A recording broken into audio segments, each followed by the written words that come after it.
మీ పిల్లలు ఫారెన్లో చదవాలనేది మీ కల? మీ కలను నిజం చేసే ఏకైక సంస్థ విదేశ్ కన్సల్ట్స్. మీకెందుకు అనిపించింది 12 సంవత్సరాలు ధ్యానం చేయాలని? అంటే ఈ జన్మవాసన కాదు, పూర్వ జన్మ సువాసన ఇదంతా. ఆధ్యాత్మిక పరంగా మీకు అలాంటి సువాసనలు కలిగి ఉండటానికి, ఇంట్రెస్ట్ కలగటానికి ఎవరినైనా చూసి మీరు అలా అయిపోయారంటారా, లేదంటే బై బర్తే అంటారా? అంటే కొందరి జన్మలు ఎలా ఉంటాయంటే అమ్మ, భగవంతుడు కొందరిని పెట్టి పుట్టిస్తాడు. కొందరికి ఏ చదువు సంధ్య రాకుండానే కూడా మంచి మంచి పెయింటింగ్స్ వేస్తుంటారు, చాలా చక్కగా మాట్లాడుతుంటారు. అంటే సహజ సిద్ధమైన కళలు. ఎంతమంది పిల్లలున్నా ప్రతి బిడ్డ తల్లిదండ్రులకు ఇంపార్టెంటే.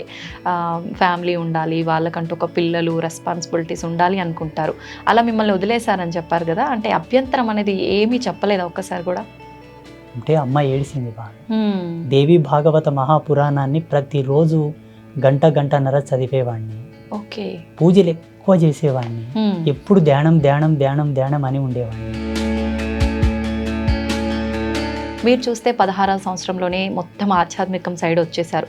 మీకు ఆ రకంగా ఎప్పుడు నేను ఇలాంటి ఒక లైఫ్ని మిస్ అయ్యాను అనే ఆలోచన ఎప్పుడు రాలేదంటారా? మనిషి జన్మను మూడు ధర్మాలతో చెప్పింది మన సనాతన ధర్మం. కర్మజన్మ, కారణజన్మ, కామజన్మ. ఓకే. కామజన్మ అంటే వాడు పుట్టుకతోనే కామకలాపాలతో అనురక్తి కలిగి ఉంటాడు. కుల మతాల గురించి ఎక్కువగా భేదాలు అనేవి చూపిస్తూ ఉంటారు. నన్ను ఆదరిస్తారా, నేను చెప్పింది వాళ్ళు తీసుకుంటారా అనే ఆలోచన మీకు ఏ రోజైనా వచ్చిందా గురుగారు? మంచిని ఎవరైనా స్వీకరిస్తారు తల్లి, దాంట్లో అభ్యంతరం ఏం లేదు, అనుమానం ఏం లేదు. ఇప్పుడు సమాజంలో ఇప్పటి వరకు నేను చెప్పిన ప్రతి మాట, ప్రతి జ్ఞానం కూడా వాస్తవికతనే. భగవతి సాక్షిగా నేను ప్రతి సత్యమే చెప్తాను. నమస్కారం, వెల్కమ్ టు ఐ డ్రీమ్. నేను మీ విజిత. సనాతన ధర్మం మరుగున పడిపోతున్న ప్రస్తుత రోజుల్లో ఎంతోమంది గురువులు ధ్యానంలో ఉండి ఆ తర్వాత బయటకు వచ్చి మన సనాతన ధర్మం యొక్క విలువలను, మన ఆధ్యాత్మిక తత్వంలో ఉండే విలువలను, వీటన్నిటినీ మానవులకు సమాజంలో మంచి, చెడు, న్యాయం, అన్యాయం వీటన్నిటినీ పక్కన పెట్టి అందరూ సనాతన ధర్మం మార్గంలోనే నడవాలని చెప్పి చాలామంది గురువులు చెప్తూ ఉంటారు. అయితే అదే విధంగా చూసుకుంటే ప్రస్తుతం మనతో పాటు ఉన్నారు శ్రీ శ్రీ శ్రీ ఆదిత్య పరాశ్రీ గురువు గారు. 12 సంవత్సరాల పాటు ధ్యాన మార్గంలో పండరీపురం అనే గ్రామంలో ధ్యాన మార్గంలో ఉన్నారు. 12 సంవత్సరాల కాలం మామూలు విషయం ఏమీ కాదు ధ్యానంలో ఉండటం. ఆ తర్వాత గురువు గారు ధ్యాన మార్గం నుంచి బయటకి వచ్చి సనాతన ధర్మం ఏ రకంగా ఉంది, ఎంతవరకు మన సమాజం సనాతన ధర్మ మార్గంలో నడుస్తుంది అని తెలుసుకొని ప్రజలకు ఎంతో కొంత మంచి మేలు జరగాలి అంటే సనాతన ధర్మ మార్గాన్ని కరెక్టు బాటలు నడిపించాలని వారు కృషి చేశారు. ఇప్పుడు గురుగారితో మాట్లాడి మరిన్ని విషయాలు తెలుసుకుందాం. నమస్కారం గురుగారు. శ్రీమాత్రే నమః. గురుగారు, మీరు 12 సంవత్సరాల పాటు ధ్యానంలో ఉన్నారని విన్నాము. అలా అంటే ఎలా సాధ్యపడింది గురుగారు? మీకు ఎందుకు అనిపించింది 12 సంవత్సరాలు ధ్యానం చేయాలని? ఇదంతా పూర్వజన్మ సుకృతమే. అంటే ఈ జన్మవాసన కాదు, పూర్వజన్మ సువాసన ఇదంతా. నేను బాల్యం నుంచి కూడా కొంత ఆధ్యాత్మిక మెలకువలతో ఉండేవాడిని. మా గ్రామంలో చాలా మంది అనేవాళ్ళు, మాది పేద కుటుంబం, పల్లెటూరు కాబట్టి వాళ్ళకి ఎంతసేపు ఉన్నా పని పని పని, 7-10 రూపాయలు వస్తాయి, బుక్కెడు అన్నం వస్తుంది, ఇదే వాళ్ళ చింతన. నేను పూజలు చేయడము, దేవుళ్ళ ఫోటోలు పెట్టుకొని దేవుళ్ళ ఫోటోలో పూలు అవి పెట్టడం లాంటివి చేస్తూ ఉంటే చిన్నప్పుడు మా అవ్వ తాత వాళ్ళందరూ తిట్టేవాళ్ళు. ఈ పూజలు మనకెందుకురా, మనం కష్టం చేసుకుంటేనే మనకు జీవితం గడుస్తుంది, ఈ వల్ల మనకు తగవు బిడ్డ అనేవాళ్ళు. అప్పటి నుంచి నా లోపల ఈ ఆధ్యాత్మిక మెలకువలు ఉండేవి. నా వయసు పెరిగే కొద్దీ పరిపూర్ణమైన వైరాగ్యంకి వచ్చింది. 2008లో నేను పూర్ణ వైరాగ్యంలోకి వచ్చాను. 2008 ఆషాఢ శుద్ధ ఏకాదశి రోజు పండరిపుర క్షేత్రంలో చాలా పెద్ద ఉత్సవం జరుగుతుంది పాండురంగ స్వామికి. కొన్ని లక్షల మంది భక్తులు వస్తారు అక్కడికి. అక్కడ నేను పరిపూర్ణమైన సమాధి స్థితిలో కూర్చోవడం జరిగింది. ఆ సమయంలో 2008 నుంచి స్టార్ట్ అయిందనమాట. ఇంకా అక్కడ నుంచి కంటిన్యూ నా ధ్యానము, నా అనుష్ఠానము, నా పూజలు అవి అనమాట. మంత్రానుష్ఠానం ప్రథమం, నాది మెయిన్. అయితే గురువుగారు మీరు బాల్యం నుంచే నాకు ఆధ్యాత్మిక పరంగా అంటే వెళ్ళాలని చెప్పి అలాంటి ఆలోచనలు ఎక్కువగా ఉన్నాయని ఎవరినైనా చూసారా? అంటే ఎక్కువగా మనము మన ఇంట్లో వాళ్ళనో తెలిసిన వాళ్ళనో ఏ రకంగా వాళ్ళు చేస్తుంటారో అవి చూసి చిన్న పిల్లలను నేర్చుకుంటూ ఉంటాము. అలాగే మనకు చేయాలనిపిస్తూ ఉంటుంది. ఆధ్యాత్మిక పరంగా మీకు అలాంటి సువాసనలు కలిగి ఉండటానికి ఇంట్రెస్ట్ కలగటానికి ఎవరినైనా చూసి మీరు అలా అయిపోయారంటారా? లేదంటే బై బర్తే అంటారా? అంటే కొందరి జన్మలు ఎలా ఉంటాయంటే అమ్మ, భగవంతుడు కొందరిని పెట్టి పుట్టిస్తాడు. ఎనీ కైండ్ ఆఫ్ వర్క్ అనమాట. డిఫరెంట్ క్యాడర్స్ లోపల. ఇప్పుడు అవును. కొందరు వాళ్ళకి ఏ విధమైన ట్రైనింగ్ లేకుండానే కొన్ని అద్భుతమైన సాహసాలు చేస్తుంటారు. కొందరికి ఏ చదువు సంధ్య రాకుండానే కూడా మంచి మంచి పెయింటింగ్స్ వేస్తుంటారు. చాలా చక్కగా మాట్లాడుతుంటారు. అంటే సహజ సిద్ధమైన కళలు వాళ్ళు పుట్టుకతోనే వచ్చి ఉంటాయి అనమాట. అంటే నాకు ఎవరిని చూసి ఇన్స్పిరేషన్ కలగలేదు, ఎవరిని చూసి నేను అట్లా పరవశం చెందలేదు. మా గురువు గారిని మొట్టమొదటిసారి చూసినప్పుడు కొంత ఆకర్షితం చెందిన మాట వాస్తవమే. కానీ అంతకు ముందు నుంచే నా లోపల ఆధ్యాత్మికత బాగా ఉండేది. ఏదైనా ఒక దేవిని చూసినా ఆ దేవుని తాలూకు ఆయన అవతారాన్ని చూస్తే ఆయన చేతుల్లో ఆయుధాలు ఎందుకున్నాయి, ఆయన పులి మీద ఎందుకు కూర్చోవాలి, ఆ ఎద్దు మీద ఎందుకు కూర్చోవాలి, నెమిలి మీద ఎందుకు కూర్చోవాలి అంటే ఒక అన్వేషణ స్థితిలో ఉండేవాడిని అనమాట. బాగా శోధించేవాడిని. దేవుళ్ళ ఫోటోలు చూసి, యంత్రాలు చూసిన తర్వాత కూడా అందులో అక్షరాలని డీకోడ్ చేసేవాడిని నేను.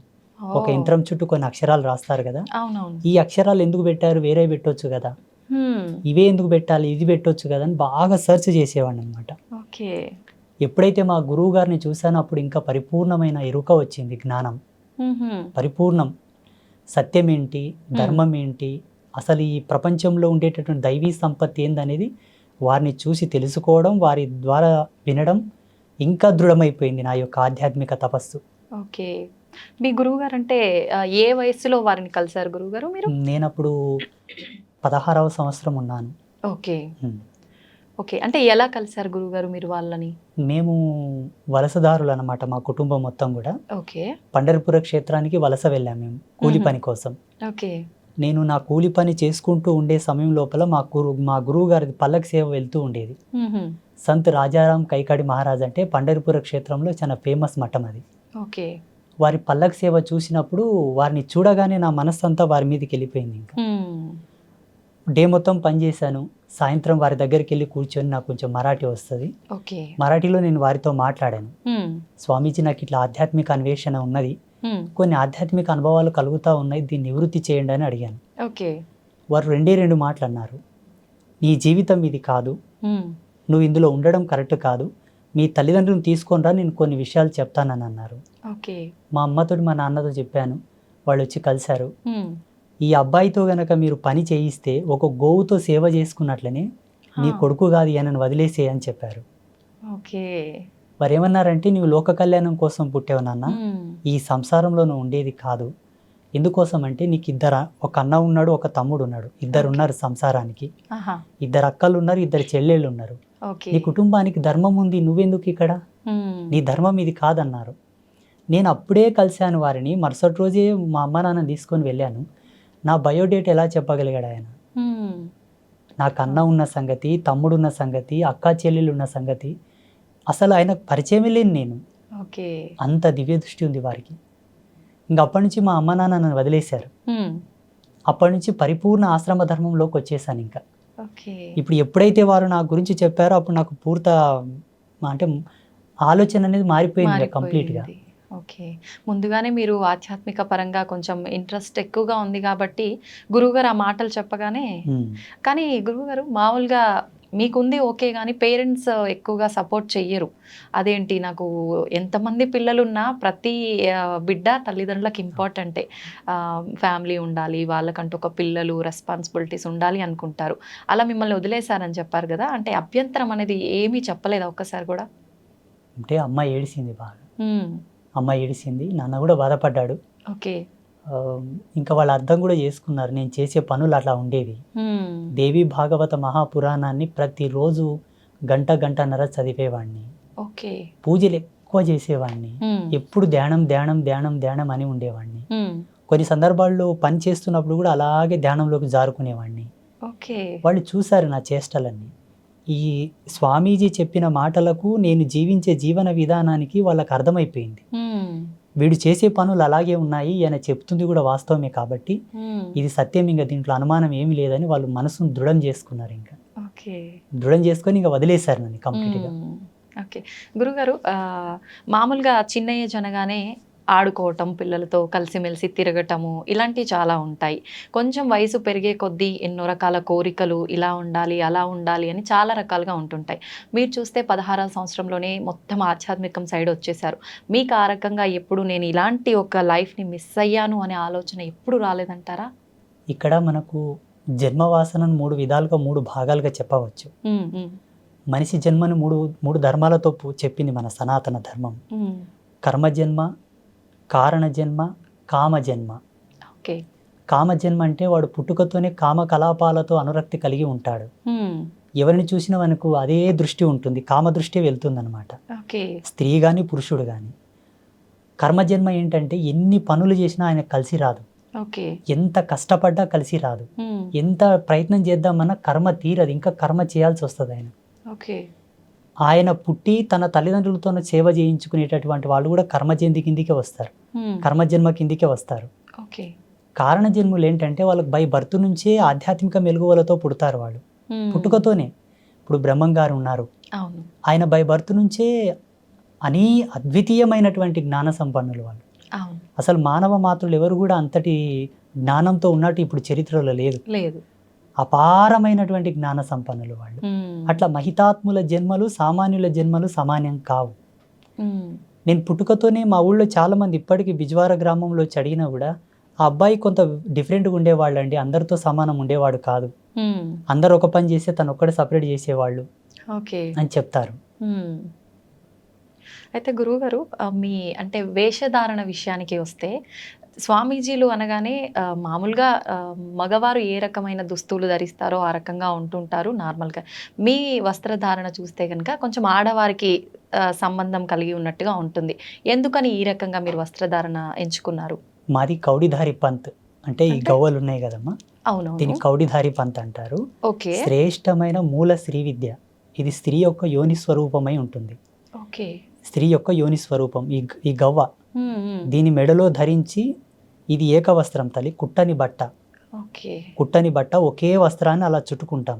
ఇది ఒక్కటి తప్పిస్తే శరీరం మీద ఏది ఉండదు మాకు, ఏకవస్త్రం ఇది.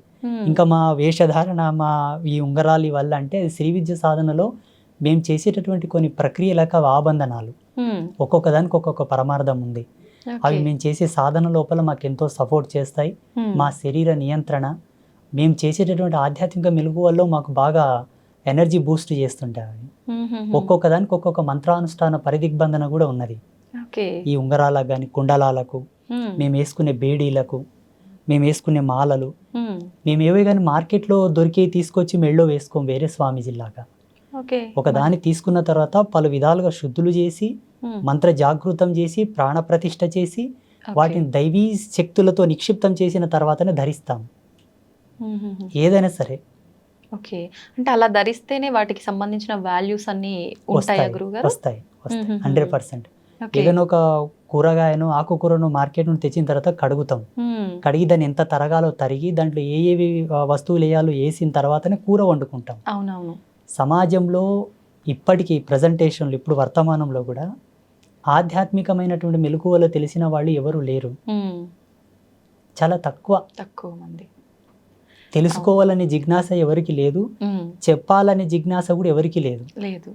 ఎంతసేపు ఉన్నా తెలుసుకునేవాడు ఒక కోరికతో వస్తే, చెప్పేవాడు వాని కోరికతో వాడు చెప్తుంటారు. కరెక్టే గురువుగారు. పరస్పరమైనటువంటి భేదాలు ఇవి రెండు. మా సాంప్రదాయం ఏంటంటే అమ్మా, అమ్మవారి యొక్క మూల పరంపర మాది. ఇప్పుడు లేదు ఈ పరంపర. ఆసేతు హిమాచల పర్యంతం చూసినా ఎక్కడూ లేదు ఇప్పుడు. శ్రీ విద్య సాధనలో ఉన్నారు కొంతమంది, కానీ మీరు అన్నట్టుగా ఉన్నారు. మా వేషధారణ లాగా మాలాగా లేరు. అలా లేరు అని మీరే చెప్తున్నారు కదా గురుగారు, మరి మీరెందుకు ఈ రకంగానే ఎంచుకున్నారు? నేను 6 నెలలు తపస్సు చేశాను. ఎస్పెషల్లీ నా యొక్క డ్రెస్ కోడ్ అనుకోండి, లేకపోతే నా వేషధారణ గురించి, ఏ మంత్ర సాధన నేను చేయాలా, ఏ దేవత ఆరాధన చేయాలా, ఎవరి గురించి నేను తపమాచరించాలని దాని మీదనే 6 నెలలు రీసెర్చ్ చేశాను నేను. తపస్సు ఓకే. అయితే గురువుగారు సామాన్యంగా గురువులు అనగానే, పండితులు అనగానే బ్రాహ్మణ కులానికి సంబంధించిన వారే ఎక్కువగా ఉంటుంటారు. మీరు చూస్తే అలా కాదు. మరి ఈ వైపుకు మీరు ఈ మార్గంలో వచ్చే ముందు నేను గనక సమాజానికి ఏదో చెప్పాలి, చెయ్యాలి అనే ఒక తపనతో వస్తున్నాను. మామూలుగా జనాలు అంటే కుల మతాల గురించి ఎక్కువగా భేదాలు అనేవి చూపిస్తూ ఉంటారు. నన్ను ఆదరిస్తారా, నేను చెప్పింది వాళ్ళు తీసుకుంటారా అనే ఆలోచన మీకు ఏ రోజైనా వచ్చిందా గురువుగారు? రాలేదు, రాదు కూడా. ఎందుకంటే మంచిని ఎవరైనా స్వీకరిస్తారు తల్లి, దాంట్లో అభ్యంతరం ఏం లేదు, అనుమానం ఏం లేదు. ఇప్పుడు సమాజంలో ఇప్పటి వరకు నేను చెప్పిన ప్రతి మాట, ప్రతి జ్ఞానం కూడా వాస్తవికతనే. భగవతి సాక్షిగా నేను ప్రతి సత్యమే చెప్తాను. ఇంకొక విషయం ఏంటంటే అనాధారంగా నేను ఏది చెప్పను. ఓకే. ప్రతిదీ కూడా ప్రతిదాని వెనుక ఒక పరిజ్ఞానం, ఒక వైజ్ఞానిక దృక్పథం, దార్శనికత కంపల్సరీ ఉంటుంది నా విషయంలో. ఓకే. వితౌట్ దార్శనికతతో ఏది నేను చెప్పను. ఒక దాన్ని చెబుతున్నానంటే నేను ఫస్ట్ దర్శిస్తాను. ఎవరన్నా కష్టమని నా అమ్మ దగ్గరకు వచ్చి నా ముందుకు వచ్చి మాట్లాడినా కూడా ఆ కష్టాన్ని 1-10 సార్లు నేను అనాలిసిస్ చేస్తాను. నిజమే చెబుతున్నా, ఈయన కష్టానికి గల కారణం ఏమిటి? స్వయంకృత అపరాధమా? ఎవరైనా ఏమైనా చేశారా? ఈయన మీద ప్రయోగాలు ఏమైనా చేశారా? చేసిన పాపమా? పోనీ ఈయన చేసుకున్నాడా? పెద్దలు చేసిన పాపాలు ఏమైనా వెంటాడుతున్నాయా? పితృకర్మలు ఉన్నాయా? ఏంటి అని బాగా తెలుసుకున్న తర్వాత ఆయనకి ఏ మంత్రానుష్ఠానాన్ని ధారబోయాలో ధారబోస్తాను. ఒక రోజు లేట్ అయినా ఆయనని పరిపూర్ణమైన సత్య మార్గంలోకి తీసుకురావడానికే ప్రయత్నం చేస్తాను. వాళ్ళు వచ్చారని ఏదో గబ్బుకున్న తాయితు కట్టేయడం, యంత్రం ఇచ్చేయడం, ఏదో చేసేసి శక్తిపాతం అంటూ అదంటూ ఇదంటూ పూజలు పునస్కారాలు అని టైంపాస్ చేయండి. ఓకే. అంటే అందరికీ మంత్రబోధనే చేస్తుంటారా గురుగారు? మీరు అన్నట్టుగా యంత్రాలు జనరల్గా అందరూ తాయెత్తులు, యంత్రాలు ఇలాంటివే మంత్రిస్తుంటారు. అలా ఏముండదా మీ దగ్గర? ఆ వ్యక్తి యొక్క సమస్యను బట్టి, ఆ తీవ్రతను బట్టి ఏది అవసరం అది చేస్తూ ఉంటాను. ఇదని ఇది కాదని కాదు. జనరల్గా భేదం అనేది ఏమీ లేదు అక్కడ. ఆయనకు తాయెత్తు అవసరం అయితే ఇమ్మీడియట్లీ తాయెత్తు రెడీ చేసి ఇస్తాను, తీసుకున్నా ఇలా ధరించు, ఈ నాళ్ళకు నీకు మంచిగా అవుతుంది పో. యంత్రం అవసరం ఉంటే ఒక రాగి పత్ర తీసుకొని దాన్ని యంత్రలిఖితం చేసి దానికి అనుష్ఠానం మహిమను దారబోసి అభిమంత్రించి చేస్తాను, తీసుకెళ్ళి నీకు పని అవుతుందని చెప్పి. ఓకే. అయితే చాలా మంది చెప్తుంటారు గురువుగారు, ఈ యంత్రాలు ఇవన్నీ మూఢనమ్మకాలు అని. అవన్నీ నిజంగా మూఢనమ్మకాలే అంటారా, లేదు నిజంగా కరెక్టే అంటారా? వాటన్నిటి గురించి మీరేం చెప్తారు? నా అనుభవం ప్రకారంగా జగన్మాత నాకు ఇచ్చిన జ్ఞానంతో మన సనాతన ధర్మంలో ఈ భారతీయ వేద విజ్ఞానం లోపల ఏది కూడా మూఢనమ్మకం కాదు. ఓకే. ఒక నిమ్మకాయని కారు టైర్ కింద పెట్టి తొక్కియడం లోపల కూడా వైజ్ఞానికమైన దృక్పథమే ఉంది. దాన్ని మీరు తెలుసుకోలేదంతే. ఎంతసేపు ఉన్న నమ్మకాలను మూఢనమ్మకాలను వైపే మీ ప్రయాణం కొనసాగింది తప్పిస్తే దీని వెనకాల ఉన్న మూలం ఏమిటి, ఎందుకోసం ఇవి చేస్తున్నారని ఒక్క లోతు వెనక్కి వెళ్ళి ఆలోచిస్తే దాని అంతరార్థం చాలా అద్భుతంగా ఉంటుంది. ఏది మూఢనమ్మకం కాదు. కొంతమంది సోకాళ్ళు, కొంతమంది స్వామీజీలు, మేధావులు వారి స్వలాభం కొరకు ఆచార ధర్మాన్ని మార్చి చెప్పారే తప్పిస్తే వాస్తవం అనేది ఎన్నటికీ కూడా ఈ ధర్మం లోపల మూఢనమ్మకాలు లేవు. నేను పరిపూర్ణంగా నమ్ముతాను ఆత్మసాక్షిగా. ఓకే. అన్ని మన సనాతన ధర్మం ఇచ్చిన విలువలే. సనాతన ధర్మం ఇచ్చిన విలువలే. ఒక ఉదాహరణ చెప్పాలంటే, బిడ్డ పుట్టిన తర్వాత మా పల్లెటూళ్ళలో మహిళకు బాల్యంత యోగం చేస్తారు.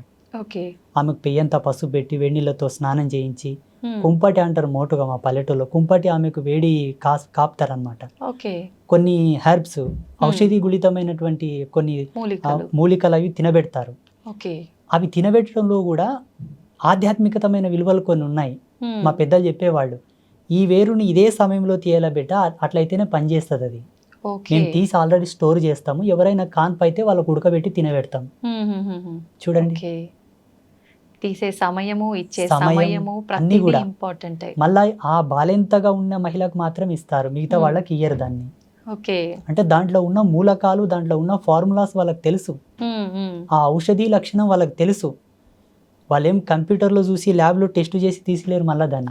అనుభవం అంతే. అనుభవానికి మూలం ఆధ్యాత్మికత, ధర్మం, మాలాంటి గురువులు చెప్పిన జ్ఞానం, ఆయుర్వేదం మీద పట్టున్న కొంతమంది ఋషులు చెప్పిన జ్ఞానం లక్షల సంవత్సరాల పూర్వమే చెప్పారు.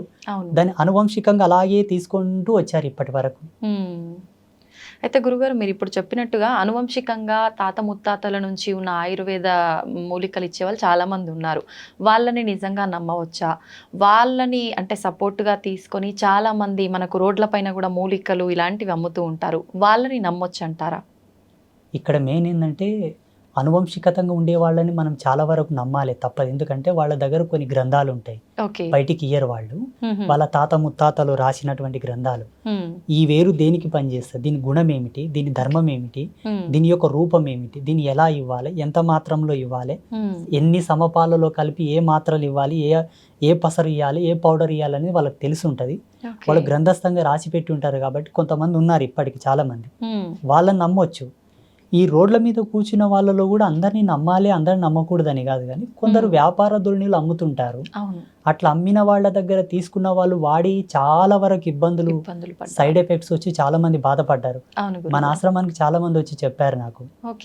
ఒక ఆయనతో నేను ఒక పసరు తీసుకున్నానండి, తాగిన తర్వాత నాకు ఈ దుద్దుర్లు వచ్చాయి, ర్యాషెస్ వచ్చాయి అని చెప్పేసి, నాకున్న జ్ఞానంతో దానికి విరుగుడుగా ఏదో నాకు తెలిసిన పసరు, ఏదో పౌడర్, మందు అవి ఇచ్చి మళ్ళీ బాగు చేశాను నేను. వీళ్ళని నమ్మడం కరెక్ట్ కాదు, 100% నమ్మకూడదు. ఎందుకంటే మనకు సైన్స్ ఇంత డెవలప్ అయింది ఇప్పుడు, ప్రతిదాని కూడా మనకు సెకండ్లో త్రుటికాలం నందే ఇచ్చేటటువంటి వైజ్ఞానికం వచ్చింది ఇప్పుడు. మాక్సిమం ఇప్పుడున్న కాలమాన పరిస్థితులను బట్టి, మనం తింటున్న తిండిని బట్టి, ఇప్పుడు ప్రతిదీ కూడా మందులో కూడా అంటాం మేము మోటుగా, ప్రతిదీ కూడా మందులతోనే పండించే ధాన్యాలు, పండ్లు, కాయగూరలు అవే వస్తున్నాయి. ఈ తిండిని బట్టి, ఈ జీవన విలువలను బట్టి ఈ మందులు వాడడమే మంచిది.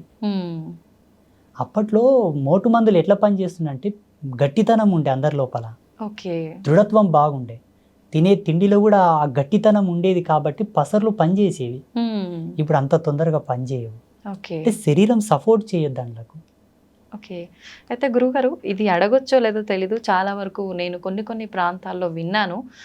పల్లెటూళ్ళలో వాళ్ళు ఏమంటారంటే 2-3 ఆడ సంతానం ఉంటే ఖచ్చితంగా నెక్స్ట్ రాబోయే సంతానం మగ శిశువు జన్మించాలంటే పసరు పోస్తారు పలానా ప్లేస్లో, ఖచ్చితంగా మగ శిశువు జన్మిస్తారు అని అంటుంటారు. ఇలాంటి పసరు మందుల్ని నమ్మొచ్చంటారా? నిజంగా అలా జరుగుతుందంటారా?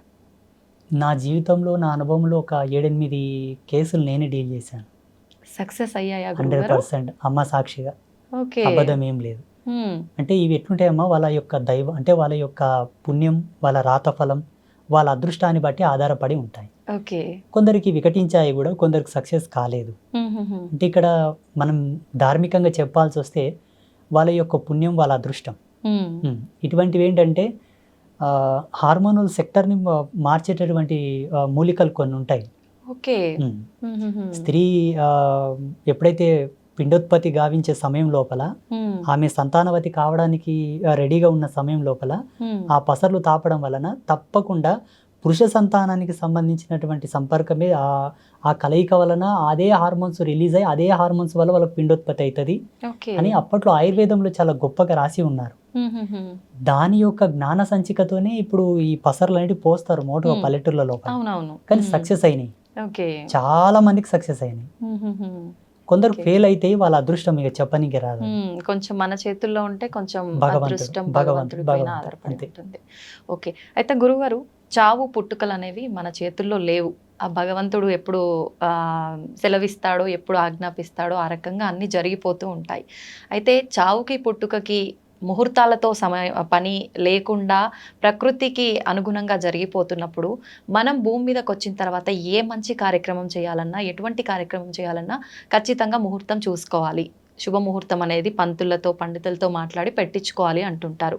మరి ఎందుకని గురువుగారు? చూడమ్మా, ప్రకృతి వేరు, మనం వేరు కాదు.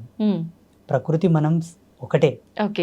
ప్రకృతిలో మనం అంతర్భాగమైనప్పుడు కాలధర్మ సిద్ధాంతాన్ని అనుసరించి, ప్రకృతి యొక్క నియమాన్ని అనుసరించి మనం నడవాలని దాని యొక్క సూచన. సమయం వేరు, ప్రకృతి వేరు, మనం వేరు కానే కాదు. అందరం కలిసి ఒక జీవితంగా జీవిస్తున్నాం అంతే. మనం ఒక సమయాన్ని తీసుకుంటున్నామంటే ఆ తాలూకు యొక్క ఎనర్జీ సీక్వెన్సెస్ యాడ్ అయి ఉంటాయి నేచర్లో.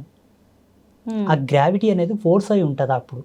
అట్ ద పాజిటివిటీ, శుభ సమయము, శుభముహూర్తం, శుభ సంకేత దృక్పథంతో కూడుకున్నటువంటి వాతావరణం, మంచి నీ జీవనాడులకు, నీ జీవ చైతన్యానికి, నీ ఆరా సిస్టానికి అది అనుసంధానం అయ్యి ఉండే టైం అది. ఉదాహరణకి సూర్యోదయం లోపల ప్రశాంతంగా చల్లగా ఉంటది వాతావరణం. అవును గురుగారు. మధ్యాహ్నంకి ఆ వాతావరణం ఉండదు కదా. ఉండదు. అంటే ఏం మారినట్టు?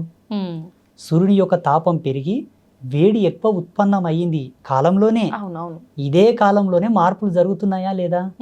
అలాగే ఋషుల యొక్క ద్రష్టత్వం, ఋషుల యొక్క దార్శనికత ఇక్కడనే మనకు గొప్పతనం అని తెలుసుకోవాలి మనం. భారతీయ ఋషుల యొక్క గొప్పతనం. ముహూర్తాన్ని ఛేదించి ముహూర్తం యొక్క నిశ్చయం చేసేటటువంటి ఏకైక గణాంక సిద్ధాంతం మనదే. హిందూయిజంలోనే ఉంది, ఎక్కడ లేదు. ముహూర్త ప్రమాణాన్ని అంత ఈజీగా లెక్క కట్టడం అందరికి సాధ్యం కాదు. చాలా సెన్స్ కావాలి దానికి. అబ్బా ఎంత తపస్సు చేయాలో. ఇప్పుడు కాలంతో మాట్లాడాలి తల్లి లైవ్గా. కాలంతో లైవ్ లో మాట్లాడితే తప్ప ముహూర్త నిశ్చయం కాదు. ఈ ముహూర్తాలు, ఈ పంచాంగం, ఈ ఆస్ట్రోఫిజిక్స్ అంతా కూడా 14 లక్షల సంవత్సరాల క్రితమే రాయబడింది. 14 లక్షల సంవత్సరాల క్రితం రాయబడ్డటువంటి పంచాంగంలోనే రేపు వచ్చే అమావాస్యకు సూర్యగ్రహణం ఉంది, ఇప్పుడు వచ్చే అమావాస్యకు సూర్యగ్రహణం ఉందని ఇప్పుడే మన పంచాంగంలో రాశారు. కరెక్ట్ ఆ రోజు సూర్యగ్రహణం పడుతుందా లేదా మీరు చెకప్ చేసుకోండి కావాలంటే. 100% మన పంచాంగంలో చెప్పిన ముహూర్తంకే సూర్యగ్రహణం పడుతుంది. అంటే 14 లక్షల సంవత్సరాల క్రితమే నిశ్చయమైనటువంటి ముహూర్తాలే ఇప్పటికీ ఉన్నాయి. అమావాస్య, పౌర్ణమి, గ్రహాలు, నక్షత్రాలు, మనకొచ్చే పుష్కరాలు, కుంభమేళ, ప్రతి ఒక్కరు పెట్టుకునే ముహూర్తాలు, ఎవ్రీథింగ్ ఆల్సో, ప్రతిది కూడా. అంటే ఇది ఎంత డెప్త్ సైన్స్ అంటే అమ్మ, మానవుడు కొన్ని లక్షల యోజనాల కిందికి వెళ్తే తప్ప ఈ అర్థం మనకు రాదు. కానీ ఋషులు ఎలా ఇచ్చారో, అందుకే గురువుని సాక్షాత్తు భగవంతుడితో సమానం పోల్చారు మన ధర్మంలో.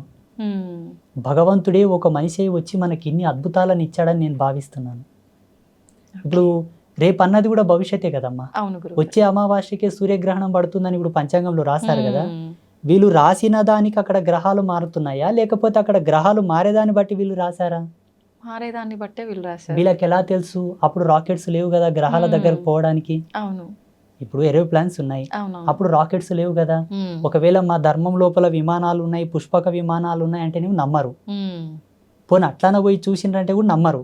లేవు, ఇప్పుడిప్పుడే కనిపెట్టారా అని అంటారు. నిజంగా ఉన్నాయా గురుగారు పుష్పక విమానాలు? 100%, 100% ఉన్నాయి. ఆత్మసాక్షి ఉన్నాయి. చూడమ్మా, ఈ కాలంలో లేదేది మానవుడు కనిపెట్టాడు. ఇది వరకు ఉన్నది ఏదో ఆయనకు ఆ దార్శనికత వచ్చే కనిపెడతాడు. ప్రతి సైంటిస్ట్ అయినా, ఏ ఫార్ములా అయినా, ఏ పరికరమైనా సరే, కాలంలో లేనిది ఏది ఆయనకు ద్రష్టత్వంలోకి రాదు. ఉన్నదే వస్తుంది. వాళ్ళ యొక్క ప్రజ్ఞా పాఠవాలను బట్టి వాళ్ళు శోధించుకొని దాన్ని కనిపెట్టి రిలీజ్ చేస్తారు బయటికి. ప్రతిదీ కూడా ఒకప్పుడు వాడబడిందే మనకు జ్ఞానం లోపలికి వస్తుంది.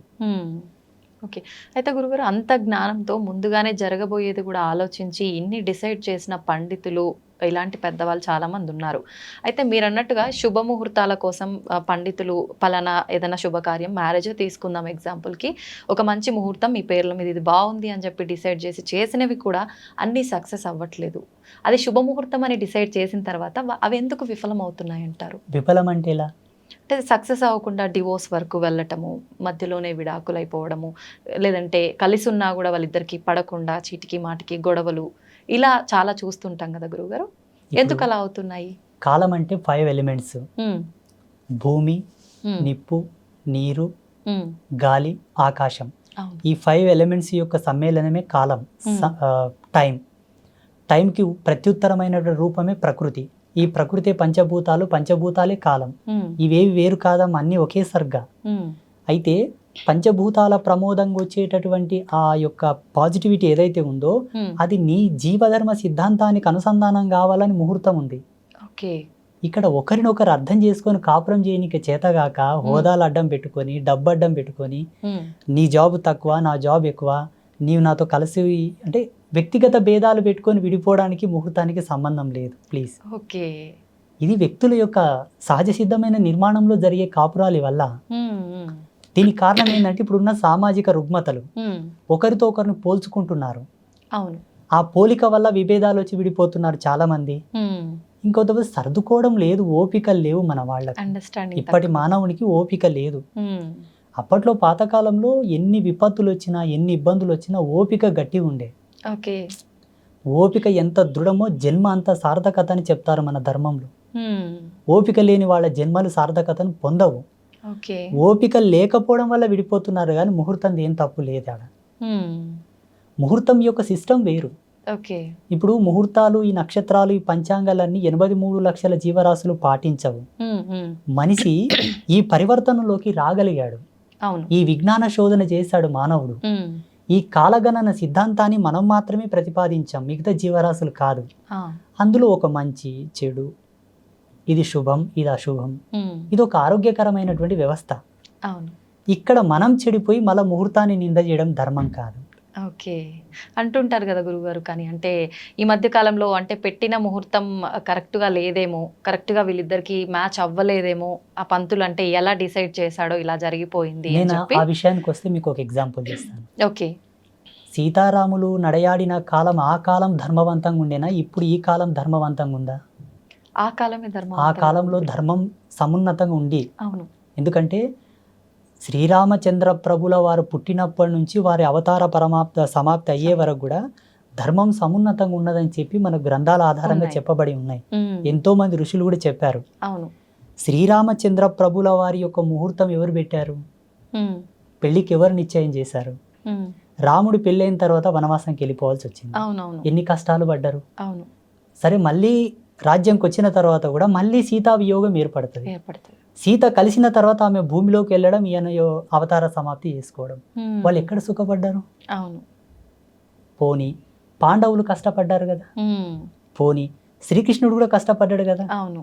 పోనీ దేవేంద్రాదులు కూడా కష్టపడ్డారు కదా. ఇప్పుడున్న మానవుడు, ఇప్పుడు జీవించే మానవుడు దాని భూతద్దంలో ఎట్టి చూస్తున్నాడు ముహూర్తాన్ని. ఓకే. దాని యొక్క నిర్మాణం, దాని యొక్క నిర్మాణం వేరు. ముహూర్తాన్ని తప్పకుండా మానవ జన్మ ఎత్తిన తర్వాత ప్రతి మానవుడు ముహూర్త నిశ్చయంతోనే జీవితకాలం గడవాలి. ఓకే. ముహూర్తానికి ఉండేటటువంటి మెయిన్ అర్థం ఏంటో తెలుసా? నీవు జీవించే జీవన విధానానికి సంబంధించినటువంటి ధర్మం, భౌగోళికంగా నువ్వు జీవిస్తున్న జీవ అవశేషాలకు సంబంధించినటువంటి సింక్, అది లింక్. ఓకే. అనుసంధానం అయ్యేటటువంటి శుభముహూర్తం. అది నీ జీవితంలో ఒక సార్థకతను ప్రసాదించడానికి నిర్ణయం చేసిన ఒక టైం. ఓకే.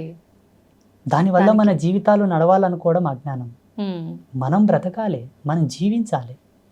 ప్రతి దాంట్లో సహనం, ఓర్పు, నిగ్రహము, విచక్షణ రహితమైనటువంటి జీవితాలే కొనసాగుతున్నాయి తప్పిస్తే జ్ఞానవంతమైన జీవితాలు లేవు కదా సమాజంలో. అవును గురుగారు. అయితే గురుగారు, ఎక్కువగా భగవంతుడి ఆరాధనలో ఉన్న వాళ్ళకే కష్టాలు, ఇబ్బందులు ఎక్కువగా ఉంటుంటాయి అంటుంటారు. ఎగ్జాంపుల్కి తీసుకుంటే కూడా చాలామంది ఎక్కువగా దేవుడి పైన భక్తి ఎక్కువగా ఉండి ఎక్కువ పుణ్యక్షేత్రాలను దర్శించుకోవడానికి, దేవుడిని దర్శించుకోవడానికి వెళ్తూ ఉంటారు. అలా వెళ్ళే ఆ సమయంలో కొంతమంది ప్రమాదవశాత్తు ప్రాణాలు కూడా కోల్పోతూ ఉంటారు. దైవ దర్శనానికని వెళ్తుంటే ఎందుకు అలా జరుగుతుంది? వాళ్ళు చేసిన కర్మ ఫలాల ఆధారంగా అయి ఉంటుందా?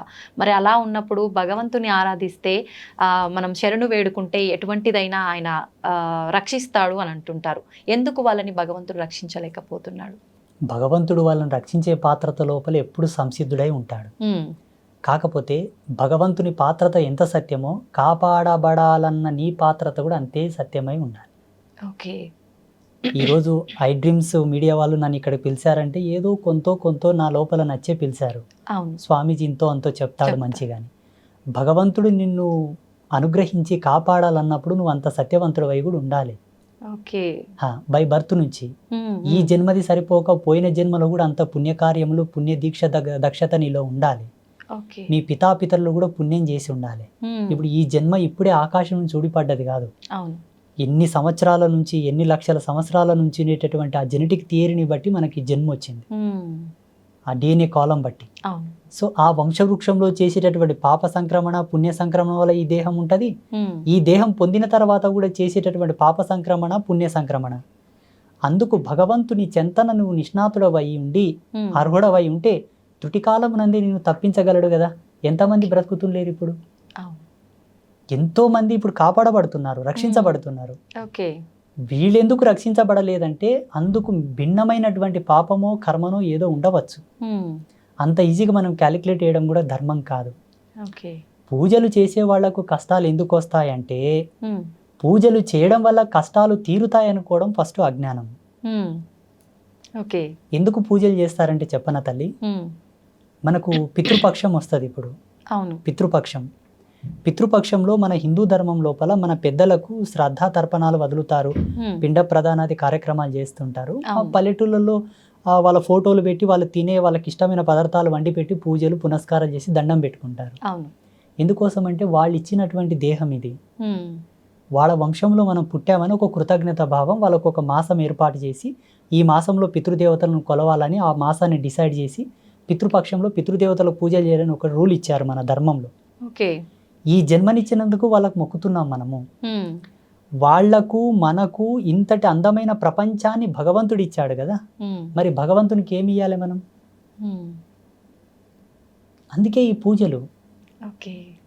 నిన్నిచ్చినందుకు, ఈ ప్రకృతిని ఇచ్చినందుకు, నీకు ఇంతటి అందమైన ప్రపంచాన్ని సృష్టించినందుకు భగవంతునికి నువ్వు ఇంత కృతజ్ఞత భావంతో పూజ.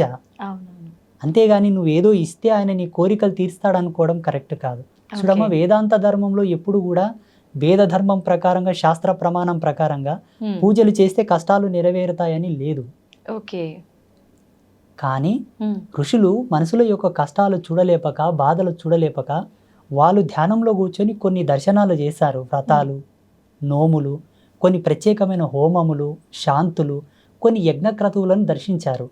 వీటిని చేయండి, వీటి యొక్క మహితాత్మమైన శక్తి చేత భగవంతుడు ప్రసన్నమవుతాడు, మీ కష్టాలు తీరుతాయి అని ఒక ప్రమాణంగా చెప్పారు. కానీ అది కూడా దాని మీద ఎప్పుడు ఆధారపడి ఉండకు. నిన్ను నీవు నమ్ముకో, నీవు సత్యశీలుడవై మెలుగు, అప్పుడు అవి నీకు రిఫ్లెక్ట్ అవుతాయి, నీకు రిప్లై ఇస్తాయని కూడా చెప్పారు. మళ్ళీ వెనకనే ఇలా చెబుతూనే ఇది కూడా చెప్పారు, ఏది అవసరమో అదే పాటిస్తున్నారు కంపల్సరీ. ఇప్పుడు ఒక కంపెనీ యాజమాన్యం దగ్గరికి వెళ్ళి, అయ్యా నాకు ఉద్యోగం ఇవ్వండి అంటే, నీ అర్హత ఏముంది నాయన అని అడుగుతారు. నేను పలానా డిగ్రీ చేశానండి, పలానా పీజీ చేశానంటే, నీ చదువుకు నీ ర్యాంకు తగ్గట్ల నీకు ఉద్యోగం ఇస్తారు. నిన్ను ఏ సీట్లో కూర్చోబెట్టాలి, ఎక్కడ కూర్చోబెట్టాలో వాళ్ళు డిసైడ్ చేస్తారు. భగవంతుడు కూడా ప్రకృతి ఆధారంగా మనం జీవించే జీవన విధానాలను బట్టి, మనం నడిచే నడవడికను బట్టి మనకు కొన్ని మార్కులు వేస్తాడు. ఆ మార్కులను బట్టి మన జీవితం డిక్లేర్ అవుతుంది. మనకు వచ్చేటటువంటి కష్టాలు, బాధలు, ఇబ్బందులు, భోగభాగ్యాబ్ది సంప్రాప్తములన్నీ కూడా మన జీవించే జీవన విధానం బట్టి వస్తాయి.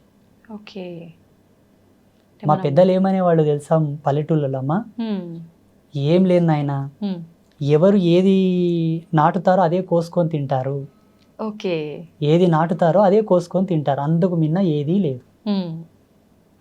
నువ్వు మంచి చేస్తావా మంచే వస్తుంది, చెడు చేస్తావా చెడే వస్తుంది, అది ఎన్నటికి తప్పదు అనేవాళ్ళు మా పెద్ద మనుషులు.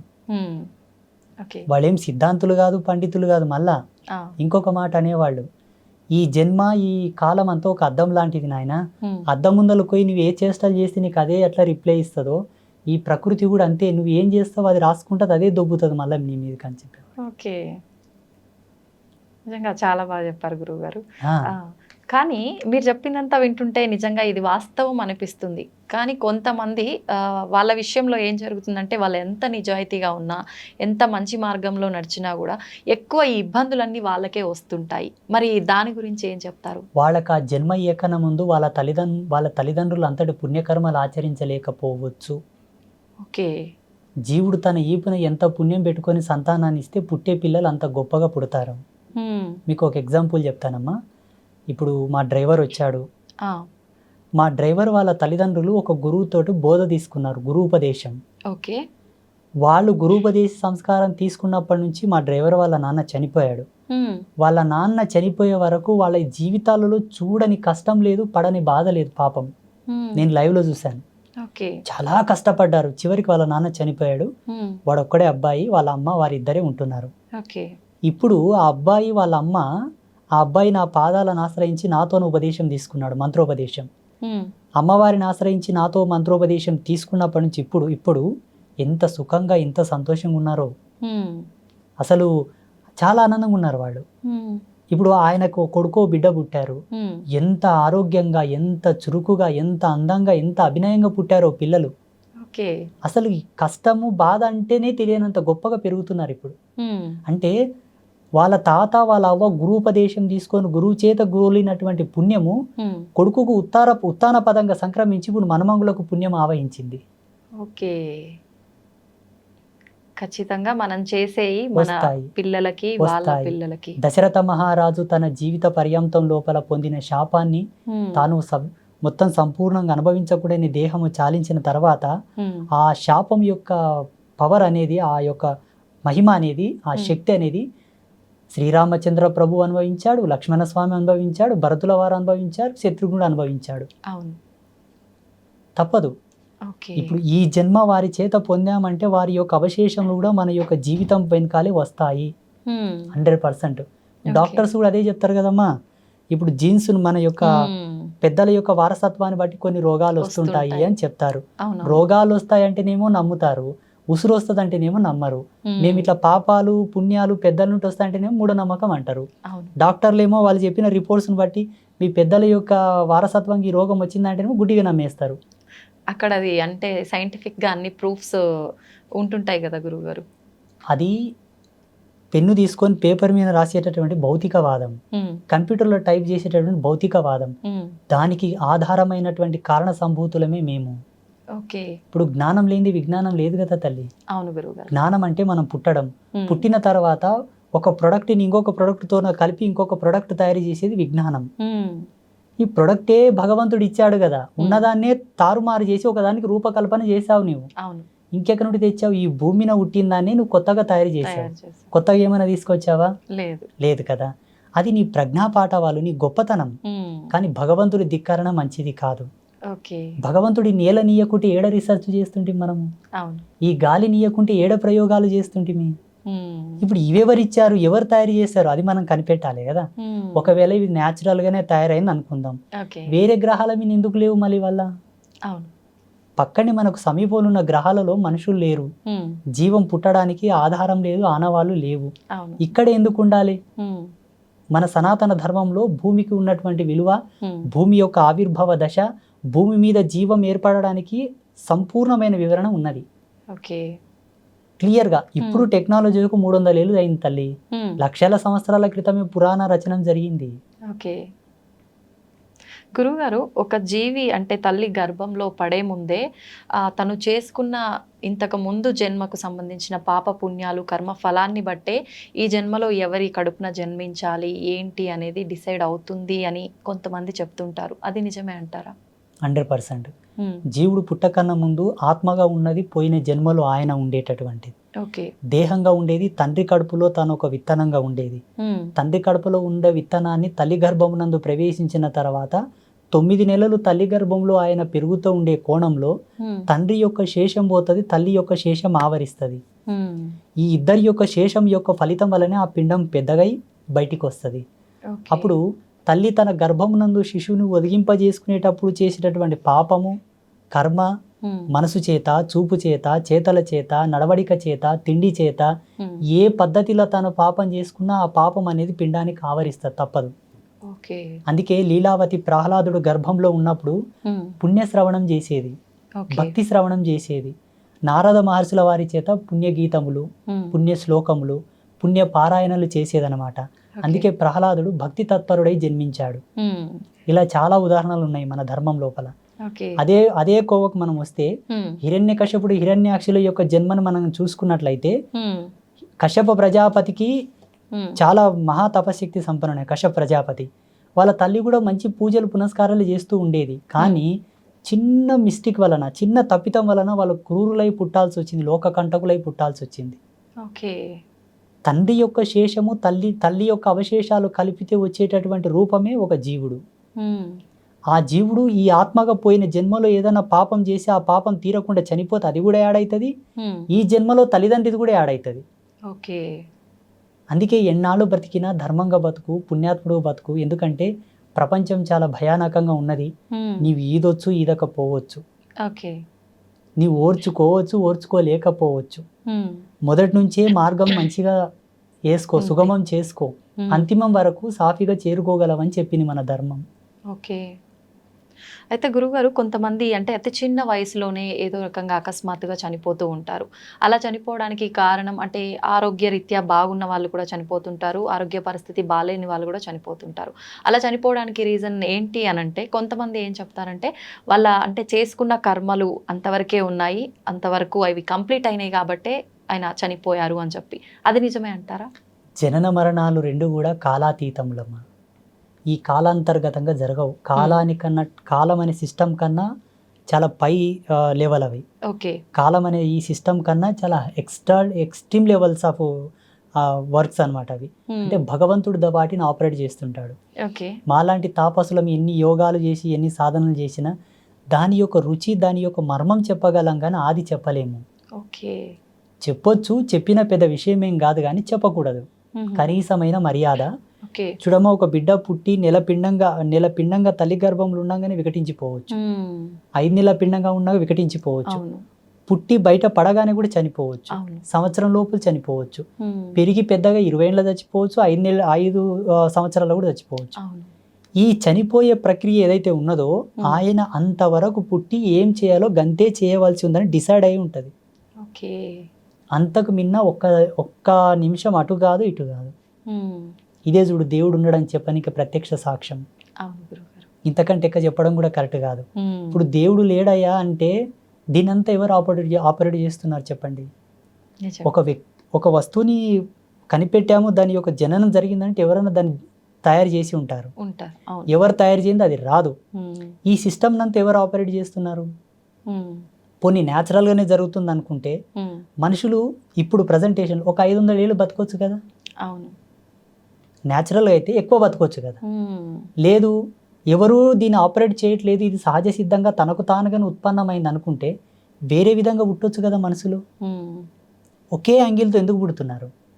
పోనీ ఇది సహజ సిద్ధంగా తనకు తానుగానే ఉత్పన్నమైన కాలధర్మం అనుకుంటే ఈ భూమి లాంటి ఇంకొక భూమి కూడా తయారు కావాలి కదా. చూడమ్మా, ఇప్పుడున్న మోడర్న్ టెక్నాలజీ ఏదైతే ఉందో శాస్త్రవేత్తలకు నేను ఒక సవాల్ వేస్తున్నా. ఓకే. ఉజ్జయిని మహాకాళేశ్వరుడు, కాశీ విశ్వనాథుడు, విశాలాక్షి దేవతల మీద వీళ్ళని రీసెర్చ్ చేయమని చెప్పండి. ఈ సృష్టికి సంబంధించిన రహస్యం తెలుస్తుంది. ఓకే. ఈ ప్రపంచంలో అతి పురాతనమైన చాలా ప్రాచీనమైన ప్రదేశం ఏదున్నదంటే కాశీ మహానగరమే. కల్పాంత సమయం లోపల అన్ని ప్రదేశాలు నీట మునిగిన కాశీ మునగదు. ఓకే. మహాశివుడు దాన్ని శూలం చేతి ఎత్తి పడతాడు. ఈ ప్రకృతికి ఉండేటటువంటి కాలధర్మానికి ఉండేటటువంటి పర్యావసనం అంతా అయిపోయిన తర్వాత మళ్ళీ యథాస్థానానికి తెస్తాడు, జీవం పుడుతుంది. ఓకే. ఉజ్జయిని మహాకాళేశ్వర స్థానం ఏదైతే టైంకి సంబంధించిన డ్రోమ్, టైంకి సంబంధించినటువంటి సిస్టమ్ అక్కడ ఉంటుందమ్మా. అందుకే మహాకాళేశ్వర్, మహాకాళి, ఈ కాలధర్మాన్ని నడిపేటటువంటి స్థానము, పొజిషన్ అక్కడ ఉంటుంది. ఓకే. అందుకే ఆ పేరుతో ఆ దేవిని, ఆ దేవతని పిలిచారు. ఓకే. అయితే గురువుగారు, చాలామంది కోరికలు తీరకుండా చనిపోయిన వాళ్ళు ఆత్మలై ఇక్కడే తిరుగుతుంటారు అని అంటుంటారు. కొంతమంది మన మధ్య తిరుగుతుంటారు కానీ ప్రభావం అనేది ఎవరిపైన ఉండదు. కొన్ని ఆత్మలు మాత్రం ఎదుటి వారి పైన అంటే వెళ్ళిపోయి వాళ్ళని ఇబ్బంది పెట్టడము రకరకాలుగా వింటూ ఉంటాం. నిజంగా ఆత్మలు అనేవి ఉన్నాయా? ఇలా కోరికలు తీరకుండా చనిపోయిన వాళ్ళే ఆత్మలుగా వస్తుంటారా గురుగారు? వెలుగుందంటే చీకటి ఉంది, జననం ఉందంటే మరణం ఉంది. ఓకే. భగవతత్వం ఉందంటే దానికి భిన్నమైనటువంటి ఈ ఆత్మలు, దయ్యాలు, భూతాలు, ప్రేతాలు కూడా ఉన్నట్లే. ఓకే. వీటి గురించి మాట్లాడుకోవడం లోపల మీరు అడిగింది ఎంత ధర్మమో నేను చెప్పేది కూడా అంతే ధర్మం.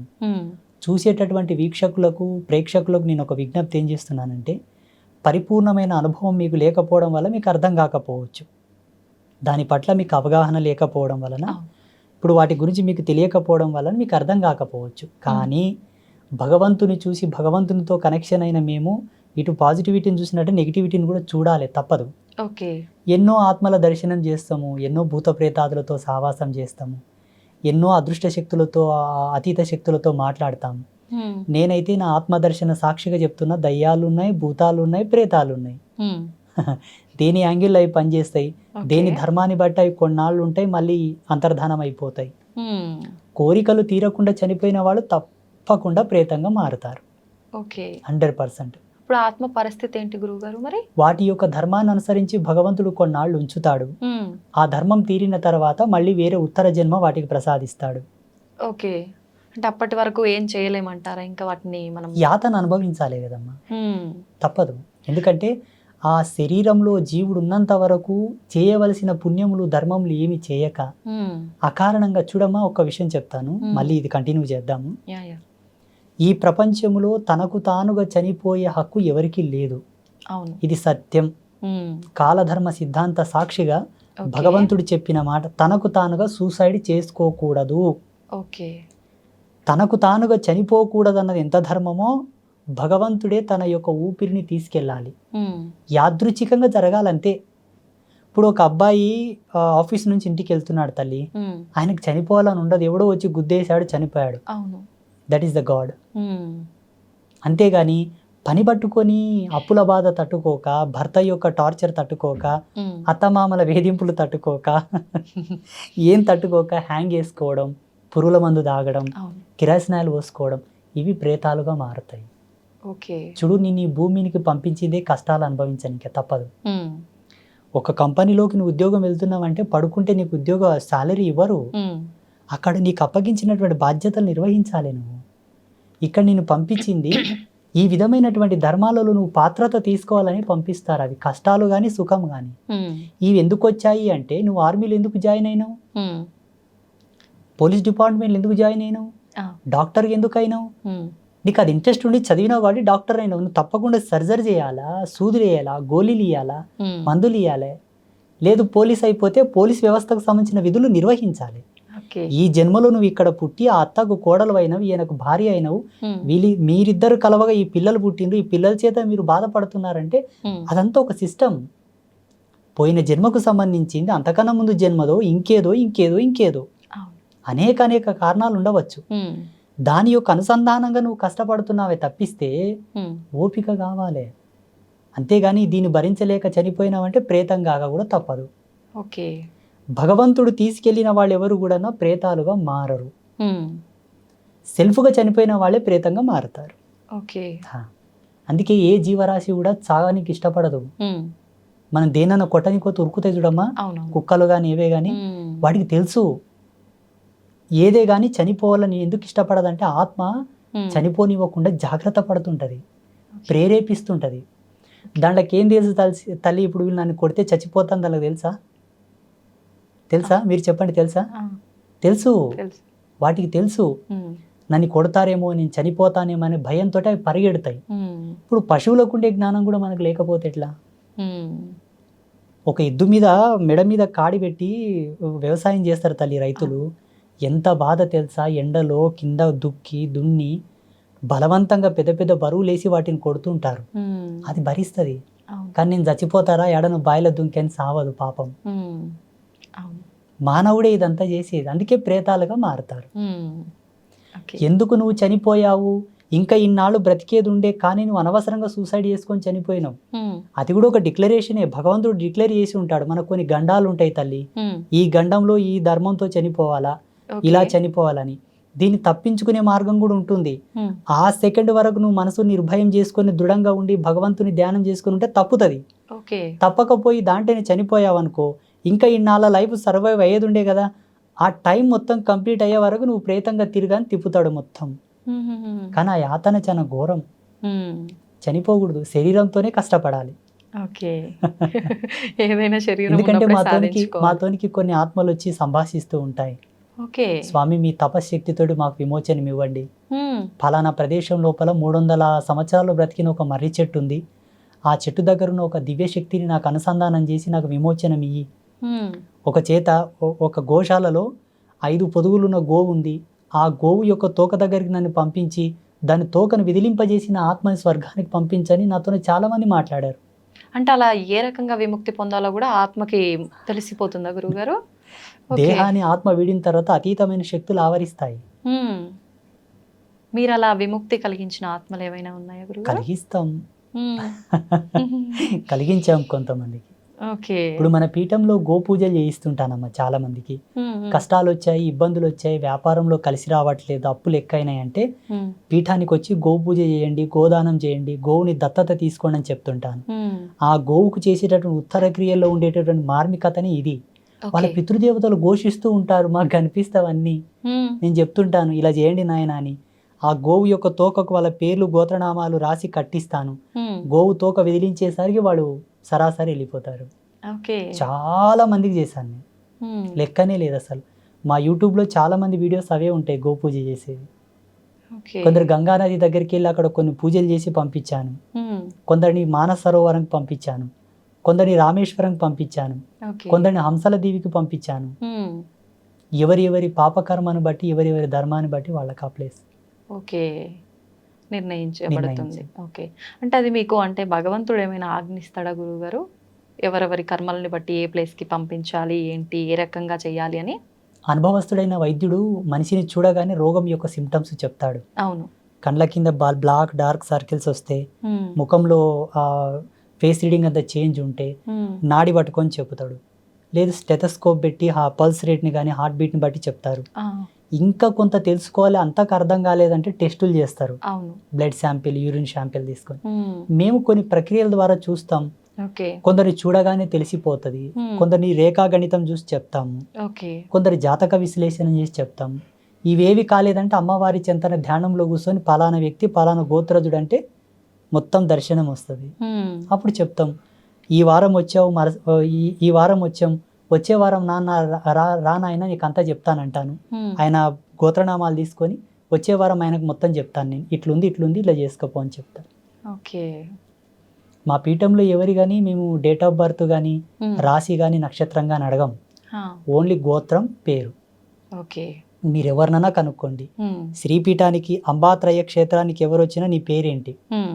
నీ గోత్రం ఏంటి, ఓకే. ఈ నక్షత్రాలు రాసులు ఈ డేట్ ఆఫ్ బర్త్లు నేను అడగను. హ్మ్. ఇదంతా ఒక బిజినెస్. హ్మ్. బట్ ఆ సిద్ధాంతం అది కాదు. మేము జ్యోతిష్యం బాగా నమ్ముతాం. హ్మ్. జ్యోతిష్యం ఎందుకు వచ్చింది, జ్యోతిష్యం మీద ఉండే విలువలు ఏంటనే పరిపూర్ణమైన సమగ్ర వివరణ మాతో ఉన్నది. హ్మ్. కానీ మేము జ్యోతిష్యాన్ని వ్యక్తుల జీవితంతో ముడిపెట్టాము. ఓకే. పాపం తగులుతుంది. కానీ చాలామంది పండితులు చెప్తుంటారు పుట్టిన సమయము, ప్లేసు, నక్షత్రము ఇవన్నీ ఉంటేనే కరెక్ట్‌గా మన జాతకం అనేది చెప్పబడుతుంది అని. ఇంతకుముందు మీరే చెప్పారు, అన్నీ చూసుకున్నాక కూడా ఎందుకు కష్టాలు వస్తున్నాయి హ్మ్. గురూజీ అని. హ్మ్. చూడమ్మ, జీవన విధానం బహు విధములైనటువంటి పరివర్తనంతో ఉండేటటువంటి విధానం అది. హ్మ్. జీవించే జీవుడు ఎంత ధర్మంతో ఉన్నాడో దాని ధర్మాన్ని బట్టి మనకు పంచాంగం యొక్క రిఫ్లెక్షన్ ఉంటుంది. ఓకే. కాకపోతే జీవించే జీవన విధానం వేరు ఉంటుంది. మళ్ళీ పంచాంగం దగ్గరికి ఎట్టి వచ్చి మొరపెట్టుకోవడం హ్మ్. అది ధర్మం కాదు. ఓకే. ఎందుకంటే ఇప్పుడు ఒక స్మార్ట్ ఫోన్ ఉంది, అది 5G నెట్వర్క్ సపోర్ట్ చేస్తేనే మనం 5G సిమ్ వేసుకోవాలి దాంట్లో. అవును. అది సపోర్ట్ చేయనప్పుడు మనము ఆ సిమ్ వేసుకున్న లాభం లేదు, ఆ బ్యాలెన్స్ వేసుకున్న లాభం లేదు. హ్మ్. అంతే కదా. అంతే గురుగారు. ఇప్పుడు పంచాంగం అనే ఘనచక్రం మనకు సపోర్ట్ చేయాలన్నా మనకు అంత ధర్మ పరాయణులమై జీవించాలి. హ్మ్. అప్పుడే కదా దాని యొక్క మెలకులు మన మీద ప్రభావం చూపిస్తాయి. అవును. నీ వరకు నువ్వు బ్రతికి తర్వాతకు మళ్ళీ నాకు పంచాంగం చెప్పు, నాకు ముహూర్తం చెప్పు, హ్మ్. నాకు బలం చెప్పు అంటే అది ధర్మం కాదు. కొందరు భక్తులు దేవతలకి పండగలు అలా పూజలు చేసినప్పుడు బలులు ఇస్తుంటారు. నిజంగా అలా బలులు ఇవ్వటం కరెక్టే అంటారా? ఈ బలులు ఇచ్చే ఆచారం ఉందంటారా నిజంగా? సత్య సనాతన ధర్మం యొక్క సాక్షిగా, వేదాంత ధర్మం యొక్క సాక్షిగా లేదు. హ్మ్. బలి అనేది సనాతన ధర్మంలో లేదు. ఓకే. ఇది కొంత మధ్యకాలం లోపల అప్పట్లో అకాలమైనటువంటి కరువు వచ్చింది. హ్మ్. మనుషులకు తినడానికి తిండి లేదు. ఓకే. ఇప్పుడంటే డ్రిల్ చేసి బోర్లు వేసి నీళ్లు పైకి తీస్తున్నారు. సకాలంలో మనకు నీళ్లున్నాయి. 2 సార్లు పంటలు వేసుకొని ధాన్యం పండిస్తున్నారు. హ్మ్. అప్పుడు బావులు ఎండుకపోయినాయి, చెరువులు ఎండుకపోయినాయి, నదులు ఎండుకపోయినాయి, వర్షాలు పడలేదు. ఆ! 72 సంవత్సరాలకు ఒకసారి అట్లా కరువు వస్తుందమ్మా, అది కాలం యొక్క ధర్మం. ఓకే. సో అలా వచ్చినప్పుడు ఏమైపోయిందంటే తినడానికి తిండి లేదు, హ్మ్. చనిపోతున్నారు. ఎక్కడ వాళ్ళు అక్కడ ఆకలి కేకలతో చనిపోతున్నారు. ఓకే. ఎవరో ఒక పుణ్యస్త్రీయో ఒక పుణ్యపురుషుడు శరీరంలోకి భగవంతుడు ఆవహించి హ్మ్. ఒక ఆజ్ఞ ఇచ్చాడు. ఓకే. గెట్టలు ఉన్న జీవులని చంపుకొని తినవచ్చు, హ్మ్. నీకు నీవుగా సెల్ఫ్గా చంపొద్దు, నీకు పాతుకం తగులుతుంది కానా, హ్మ్. దాన్ని తెచ్చి నా ముందల జటకా ఇచ్చి దాని గొంతు నా ముందల కోసి హ్మ్. పక్కకు తీసుకెళ్ళి తిను. హ్మ్. కొంతకాలమే, ఓకే. కొన్నాళ్ళకు వర్షాలు పడతాయి, మళ్ళీ పుష్కలంగా నీళ్లు నిండుతాయి. హ్మ్. యథాతథంగా వ్యవసాయం చేసుకొని కాసిన పండ్లను, కాయలను, దుంపలను, ధాన్యపు రాసులను పండించుకొని తిను, హ్మ్. వీటిని పక్కకు పెట్టని చెప్పారు. అలా జరిగింది. అక్కడి నుంచి మొదలైంది ఇది. హుహుహు. అలా కొనసాగినటువంటి ఈ ఆచారము, దేవుళ్ళ ముందల జటకా చూపించి కోసుకొని తినే ఆచారము పోను మానవుడికి రుచిగా మారి కంటిన్యూ చేశారు దాన్ని. ఓకే.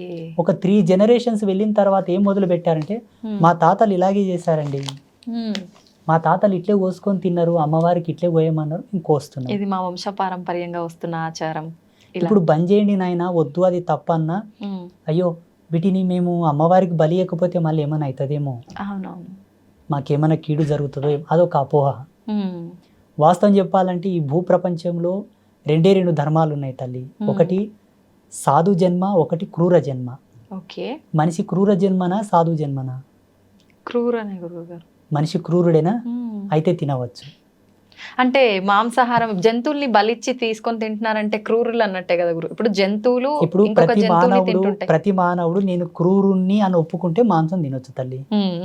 లేదు నేను క్రూరుని కాను, నేను సాధువుని. సాధువుని అంటే మాలాగా కాదు. సాధుత్వం అంటే అర్థం ఏంటంటే ఎవరిని హింసించక, ఎవరిని బాధ పెట్టక, ఎవరి జోలికి వెళ్లకుండా తనకు తానుగా ధర్మంగా బ్రతికే ప్రతి జీవిని సాధువుతో పోల్చవచ్చు. ఇప్పుడు సోకాళ్ళు సాధువు అంటే మమ్మల్ని అనుకుంటుంటారు. నో, సాధుత్వం అనేది అది కానే కాదు. క్రూరత్వం సాధుత్వం రెండే. క్రూరత్వం ఏంటంటే ఇప్పుడు సింహం ఉంది తల్లి, తన ఆకలే ప్రధానం. అది జింక పిల్లనా, జింకనా, కుంటిదా, గుడ్డిదా దానికి సంబంధం లేదు. అది నిద్రపోతుందా, పడుకున్నదా, ఏం చేస్తుందో సంబంధం లేదు. వెళ్ళడం, చంపుకోవడం, తినడం, పడుకోవడం. ఇది క్రూర జన్మలకు ఉండేటటువంటి విలువలు. ఇప్పుడు ప్రస్తుత సమాజంలో తన కడుపు కోసం, తన ఫ్యామిలీని మంచిగా సుఖ సంతోషాలతో చూసుకోవడం కొరకు అందరినీ చంపుతాం, పొడుస్తాం, అన్ని ఆకృత్యాలు చేసి మళ్ళీ నా ఇంటికి వస్తామంటే క్రూర జన్మలే. అంతే కదా. ఇప్పుడు మనిషి జన్మకు ఒక ధర్మం ఉంది తల్లి. ఎన్నాళ్ళు బ్రతికినా చలిచీమకైనను అపాయం తలపెట్టకుండా బ్రతుకు, అప్పుడు ఉత్తముడవై బాసిల్లేదవుగా కానీ మనకు శాస్త్రాలు చెబుతా ఉన్నాయి. అట్లాంటప్పుడు సమాజంలో వ్యాపార ధోరణిలో కొందరిని మోసం చేయాల్సి వస్తుంది కదా స్వామీజీ అనుకోవచ్చు. వ్యాపారంలో ఒక 10 రూపాయల ప్రోడక్ట్ని 15 రూపాయలకు అమ్మాలి. అప్పుడే లాభాలు వస్తాయి, వ్యాపారం ఇంకొంత విస్తరణ జరుగుతుంది, 10 మందికి ఉపాధి ఇస్తాం, మీరు కూడా కొంత సుఖ సంతోషాలతో జీవిస్తారు. ఆడ కౌంటర్ మీద కూర్చున్నందుకు వాళ్ళకు కూడా 10 రూపాయల కూలి వస్తుంది. దీనికి ధర్మం ఎప్పుడు నిషిద్ధం చెప్పలే, అది జీవన భృతి. మేకను కోయడం, గొర్రెను కోయడం, కోడిని కోయడం, ఎద్దును కోయడం కాడ వచ్చింది పంచాయతీ. రెండవది ఈ వైన్స్ ఉన్నాయి కదా, మా మందు అమ్మే షాప్స్ ఉన్నాయి కదా, ఈడ వచ్చింది పంచాయతీ. మూడవది ఆడపిల్లల మీద అఘాయిత్యాలు చేస్తారు కదమ్మా, ఇది ఒక పెద్ద పంచాయతీ. అందుకే ధర్మం ఏం చెప్పిందంటే త్రిమాకారం వర్జయేద్ సాధు జన్మ పరిపూర్ణత. 3 మద్యము, మాంసము, మగువ. ఈ త్రిమకారాలను గనక వదిలివేస్తే జీవుడు తరించుట తథ్యము. అనగా కంప్లీట్గా నాన్ వెజ్ బంద్ చేయాలి, కంప్లీట్గా ఆల్కహాల్ బంద్ చేయాలి. తనకు వయసు వచ్చి పెళ్లి చేసుకున్న తర్వాత తన భార్యతో తప్పిస్తే అన్య స్త్రీలను మాతృభావంతో చూడు, అప్పుడు నీ జన్మ తరిస్తావు. అలా పాటించిన ఆ ధర్మం చేత నువ్వు పిల్లల్ని కంటే వాళ్ళు పుణ్యాత్ములై పుడతారు, వాళ్ళకు రోగాలు రావు, వాళ్ళకి ఏ గండాలు గణింత్రాలు రావు, వాళ్ళు పుణ్యాత్ములై పుడతారు. ఇప్పుడు ఎంతమంది చేస్తున్నారు, ఎంతమంది పుడుతున్నారో మీరు ఆలోచించాలి. ఇంకా ఇది ఇప్పుడు కాదు, శాస్త్ర వాంగ్మూలం ఏర్పడ్డప్పటి నుంచే ఉంది మనకు, కొన్ని లక్షల సంవత్సరాల క్రితమే. అప్పుడున్న శాస్త్రం ఎవరు పాటిస్తున్నారు, ఇప్పుడు ఎందుకు ఇంత కర్మాత్ములై పుడుతున్నారు? మరి సబ్జెక్ట్ ఈజ్ అవాయిడ్ కంప్లీట్లా. అంటే సత్యాన్ని పక్కన పెట్టారు, అవాస్తవం తెచ్చి ముందల పెట్టారు ఇప్పుడు మార్కెట్లో.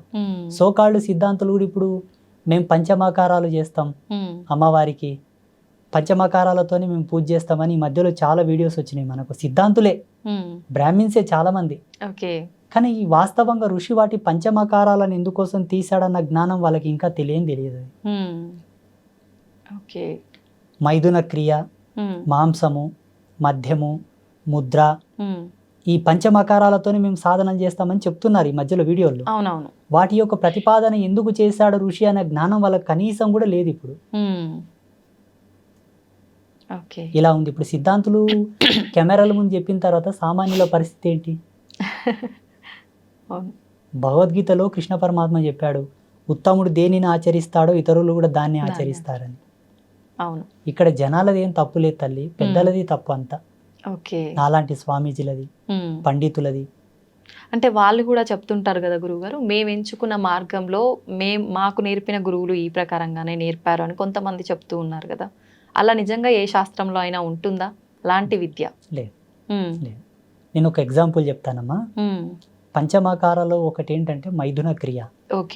ఈ మైథున క్రియని వీళ్ళేమనుకుంటున్నారంటే ఒక స్త్రీని దేవత ముందల పెట్టుకొని సంభోగించి సాధన చేస్తే మాకు పవర్స్ వస్తాయి అనుకుంటారు. కానీ ఏ ధర్మం లేకుండా అకారణంగా ఒక స్త్రీని తాకకూడదట. మళ్ళీ ఇదే ధర్మం ఇంత నియమం చెప్పింది, ఇలా ఎలా చెప్తుంది చెప్పండి? ఎత్ర నార్యస్తు పూజంతే రమంతే తత్ర దేవత అని ఇదే ధర్మం చెప్పింది. ప్రతి స్త్రీని మాతృభావంతో చూడమని ఇదే ధర్మం చెప్పింది. ఇంతటి ఆకృత్యానికి అఘాయిత్యానికి ధర్మం ఆద్యం పోయదు. అవును. ఇక్కడ మైథున క్రియ అంటే జ్ఞానార్థం, భావార్థం, తత్వార్థం ఏంటంటే జీవుడు కుండలియందు మైథునం చేయాలి, అంతర్ముఖులై, బహిర్ముఖంగా కాదు. అంతర్ముఖ మైథున క్రియ అనగా మూలాధార చక్రమునందు స్రవించేటటువంటి జీవుడిని శాస్త్రారమునందు కలుపుటయే మైథునము. ఓకే. ఇదంతా కూడా కుండలిని సాధన. ఈ పంచమకారాలు, ఈ త్రిమకారాలు అన్ని కూడా కుండలిని సాధన. వ్యవహారంలో ఇప్పుడు అందరూ కుండలిని యోగ చేయలేరు కదా తల్లి, అందరికి సాధ్యం కాదు కదా. అవును గురుగారు. చేయలేని వాళ్ళకి ఏంది ఆల్టర్నేట్ అంటే వీటిని వదిలిపెట్టండి, మీరు చేసిన రిజల్టే పొందుతారు. ఓకే. అంతర్ముఖంగా మీరు ఇది రమించకపోయినా బహిరంగంగా వీటి జోళ్ళకి వెళ్ళకండి. మగవా సాంగత్యం వదిలేసి నీ సహధర్మచారినితో సుఖపడుతూ అన్య స్త్రీలను గౌరవించు. మాంసం వదిలివేయి, అది పాపం. మద్యం వదిలివేయి, అది కర్మ. నీ ముద్రాలోలిత్వంతో జీవించే జీవనం భగవంతుడి యొక్క పాదాలకి అంకితం కావాలిగా, అన్య ప్రదేశంలో కాకూడదు. వీళ్ళేం చేస్తున్నారంటే వీటిని ఇంప్లిమెంట్ చేసుకుంటున్నారు, వీటిని ఆచరిస్తూ దేవతలను కొలుస్తున్నారు. ఇక్కడే వచ్చింది పొరపాటు. ఓకే. ఇవన్నీ పాపాలు అయినప్పుడు భగవంతుడు వీటన్నిటిని ఆపే ప్రయత్నం ఎందుకు చేయట్లేదు అంటారు గురువుగారు? భగవంతుడి ఆజ్ఞ లేనిదే ఏదైనా జరగదు అంటుంటారు. ఇవన్నీ ఆయన ఆజ్ఞ లేనిదే జరుగుతుందంటారా? చూడమ్మా, భగవంతుడు ఈ వల్ల చూడడం అనేది నాకెందుకు మంచిది కాదు. దేవుని ఈ తుచ్చ సుఖములతో పోల్చడం ఏంటి చెప్పండి. దేవుడి వల్ల ఆపాలనా, ఆపకూడదా? ఈ వల్ల ఒక అతీతమైన శక్తి దేవుడు. ఈ వల్ల చూడాల్సిన అవసరం ఆయనకు లేదు. మనం పాటించుకుంటే మంచిగా అవుతాం, లేకుంటే ఆయన స్వాహ. ఆయన అతీతుడు. ఎలా చూస్తాడు చెప్పండి? ఆయన నేను బ్రతకమని పంపించిండు. నువ్వు ధర్మంగా బ్రతికితే సుఖ సంతోషాలతో జీవిస్తావు, లేదు పాపంతో బ్రతుకుతా అంటేనేమో నీ కష్టాల్లో నువ్వు పోతావు. ఆయన వల్ల ఆపాలే, మమ్మల్ని బాగా చేయాలనేది ఏమి ఉండదు ఆయనతో. ఈ ప్రకృతిని కంట్రోల్ చేస్తాడు, నీకు అనుకూలంగా నడిపిస్తాడు, నిన్ను పుట్టిస్తాడు, నీకు ప్రాణం పోస్తాడు, నీకు అన్నీ సమకూరుస్తాడు. అప్పుడు ఎలా బ్రతుకుతావు, ఎలా జీవిస్తావు అది నీపైన ఆధారపడి ఉంటుంది. మళ్ళీ నీ వెనకాల పట్టుకొని నీవు ఇలా నడువు అలా నడవని నేను ఆపరేట్ చేయడం ఏంటి చెప్పండి, నాకు అర్థం కాదు. ఒక కంపెనీ యాజమాన్యం మనకు ఒక కార్ తయారు చేసి ఇస్తుంది, ఒక BMW, ఆడి, బెంజ్. ఆయన తయారు చేసి ఇస్తాడు కానీ మన పక్కన కూర్చొని డ్రైవ్ చేస్తూ మనకు అన్నీ చూపెట్టాడు కదమ్మా. మనము దాని భద్రతా భావంతో నడుపుకొని ట్రాఫిక్స్ రూల్స్ పాటిస్తూ స్పీడ్ లిమిట్ కంట్రోల్లో నడుపుకుంటూ వెళ్తే గమ్యం చేరుకుంటాం. లేదు నేను 100 స్పీడ్ వెళ్ళాక 200 స్పీడ్ వెళ్తా, బ్రేక్ ఏనంటే గుద్దుకుంటాం, పడతాం అంతే. ఓకే. అయితే గురువుగారు, పుట్టుక మరణం రెండూ సహజం, అవి భగవంతుడి చేతిలో ఉన్నప్పుడు కొంతమంది స్వామీజీలు చనిపోయిన వారిని బ్రతికిస్తాము, చనిపోయిన వారిని అంటే కాటిపైన ఉన్న వాళ్ళని కూడా లేపి మాట్లాడిచ్చాము, ఇలాంటివి చాలా చాలా చెప్తుంటారు. అది ఎంతవరకు సాధ్యం అంటారు? అవన్నీ నమ్మొచ్చు అంటారా? 100% నమ్మొచ్చు. ఇప్పుడు శాస్త్రవేత్తలు ల్యాబ్లలో చేస్తున్న పరిశోధనలు అవి. ఇప్పుడు 2024వ సంవత్సరంలో నాసా సైంటిస్టులు ఇప్పుడు దాని మీద పరిశోధన చేస్తున్నారు, చనిపోయిన వాళ్ళని బ్రతికించాలని. వాళ్ళు ప్రయత్నం చేసినా సక్సెస్ కాదు, నేను గ్యారెంటీ ఇస్తాను. అది సక్సెస్ కాదు. ఎందుకంటే భారతీయ వేద విజ్ఞానం మీద వాళ్ళు రీసెర్చ్ చేస్తే తప్పకుండా సక్సెస్ అవుతుంది. మన ధర్మంలో మృత సంజీవని విద్యనే ఉన్న తల్లి. మృత సంజీవని, పరకాయ ప్రవేశ విద్య, అనిమాది అష్టసిద్ధులన్నీ కూడా దీనికి సంబంధించినవే. వాటి మీద వాళ్ళు రీసెర్చ్ చేయరు, మన సాధువులు చేస్తారు, మన గురువులు చేస్తారు కాబట్టి వాళ్ళకి పట్టుంది. ఎందుకు సమాజంలో దాన్ని ఇంప్లిమెంట్ చేయరంటే, ఒకవేళ వాళ్ళు గనక దీన్ని సమాజంలో ఇంప్లిమెంట్ చేస్తే దేశ ప్రధానమంత్రిని బ్రతికేయమంటారు, స్వార్థం ఎక్కువైపోతుంది కదా, బిల్ గేట్స్ని బతికేయమంటారు. ఎంతో మంది ప్రపంచంలో గొప్ప గొప్ప వాళ్ళు, ముఖేష్ అంబానీ నన్ను ముందే బతికేయండి అని రిజర్వ్ చేస్తాడు. అందుకే వాటిని పుణ్యాత్ముల కొరకు ధారపోస్తారు. లోక కళ్యాణం కొరకు ఒక జీవుడు ఉత్థాన పథంలో బ్రతికి సాగించాలనుకున్న వాళ్ళని వాళ్ళు బతికిస్తారు. ఎలా? కొన్ని మెరేకల్స్ జరుగుతున్నాయి ఇప్పుడు హాస్పిటల్స్లో కూడా. డాక్టర్లు డిక్లేర్ చేస్తారు ఈయన ఎక్కువ కాలం బ్రతకడని, కానీ కొందరు బ్రతుకుతున్నారు. ఇంకొంతమంది చాలా డేంజరస్ యాక్సిడెంట్స్ అవుతాయి కానీ బ్రతుకుతారు. అది సంకల్ప పాత్రతతోటి కొంతమంది బ్రతికించేటటువంటి ఆశీర్వాదం. నేను చూసాను చాలా మందికి. మొన్న ఒక ఆయన వచ్చాడు నెల కింద కాకినాడ నుంచి, ఏవయ్యా నీకు యాక్సిడెంట్ జరిగిందా అంటే, అవును గురూజీ చాలా డేంజర్, నా కారు మొత్తం తునాతునకలు అయిపోయింది, నాకు మాత్రం ఏం కాలేదన్నాడు. ఓకే. చూడయ్యా, మీ తాత ముత్తాతలు ఎవరో గురుసేవ చేసేవాళ్ళు, ఆ గురు కృప నిన్ను కాపాడింది, ఓకే. ఇక్కడ పనిచేసింది అది. హుహుహు. ఓకే. పుణ్యం తల్లి, ఎంతకైనా పుణ్యమే కావాలా. హ్మ్. పుణ్యం ఓకే. ఉంటేనే పురుషార్థం, పురుషార్థం ఉంటేనే జీవితం. ఓకే. అయితే గురుగారు ఇలా అంటే చనిపోయిన వాళ్ళని బ్రతికించడం అనేది సృష్టికి విరుద్ధం కాదంటారా? విరుద్ధమే, అందుకే చేయట్లేదు స్వామీజీలు. అంటే పుణ్యకార్యాల కోసం చెయ్యొచ్చు అన్నారు కదా, ఆయన వల్ల లోక కళ్యాణం జరుగుతుంది కాబట్టి. కాబట్టి ఓకే. లోక కళ్యాణం మీన్స్ బ్రతికించడమే లోక కళ్యాణం, చంపడమే లోక వినాశనం. ఓకే. ఇప్పుడు గోవులను చంపుతున్నది ఎవరు? మానవులే కదా. అటువంటి వాళ్ళ కొరకు మేము ఏం చేస్తామో తెలుసా? ప్రతిరోజు సంకల్పం చేస్తాం పూజలో, సర్వే జనః సుఖినో భవంతు అనుకుంటేనే ఎవరు గోహింస చేస్తారో, ఎవరు స్త్రీని హింసిస్తారో, ఎవరు లోకంలో అసాంఘిక కార్యక్రమాలకు ఆజ్యం పోస్తుంటారో వాళ్ళందరూ కూడా వినాశనం చెందుగాక అని సంకల్పం చేస్తాం. ఓకే. మరి సాధువుల ధర్మం ఏంటంటారు?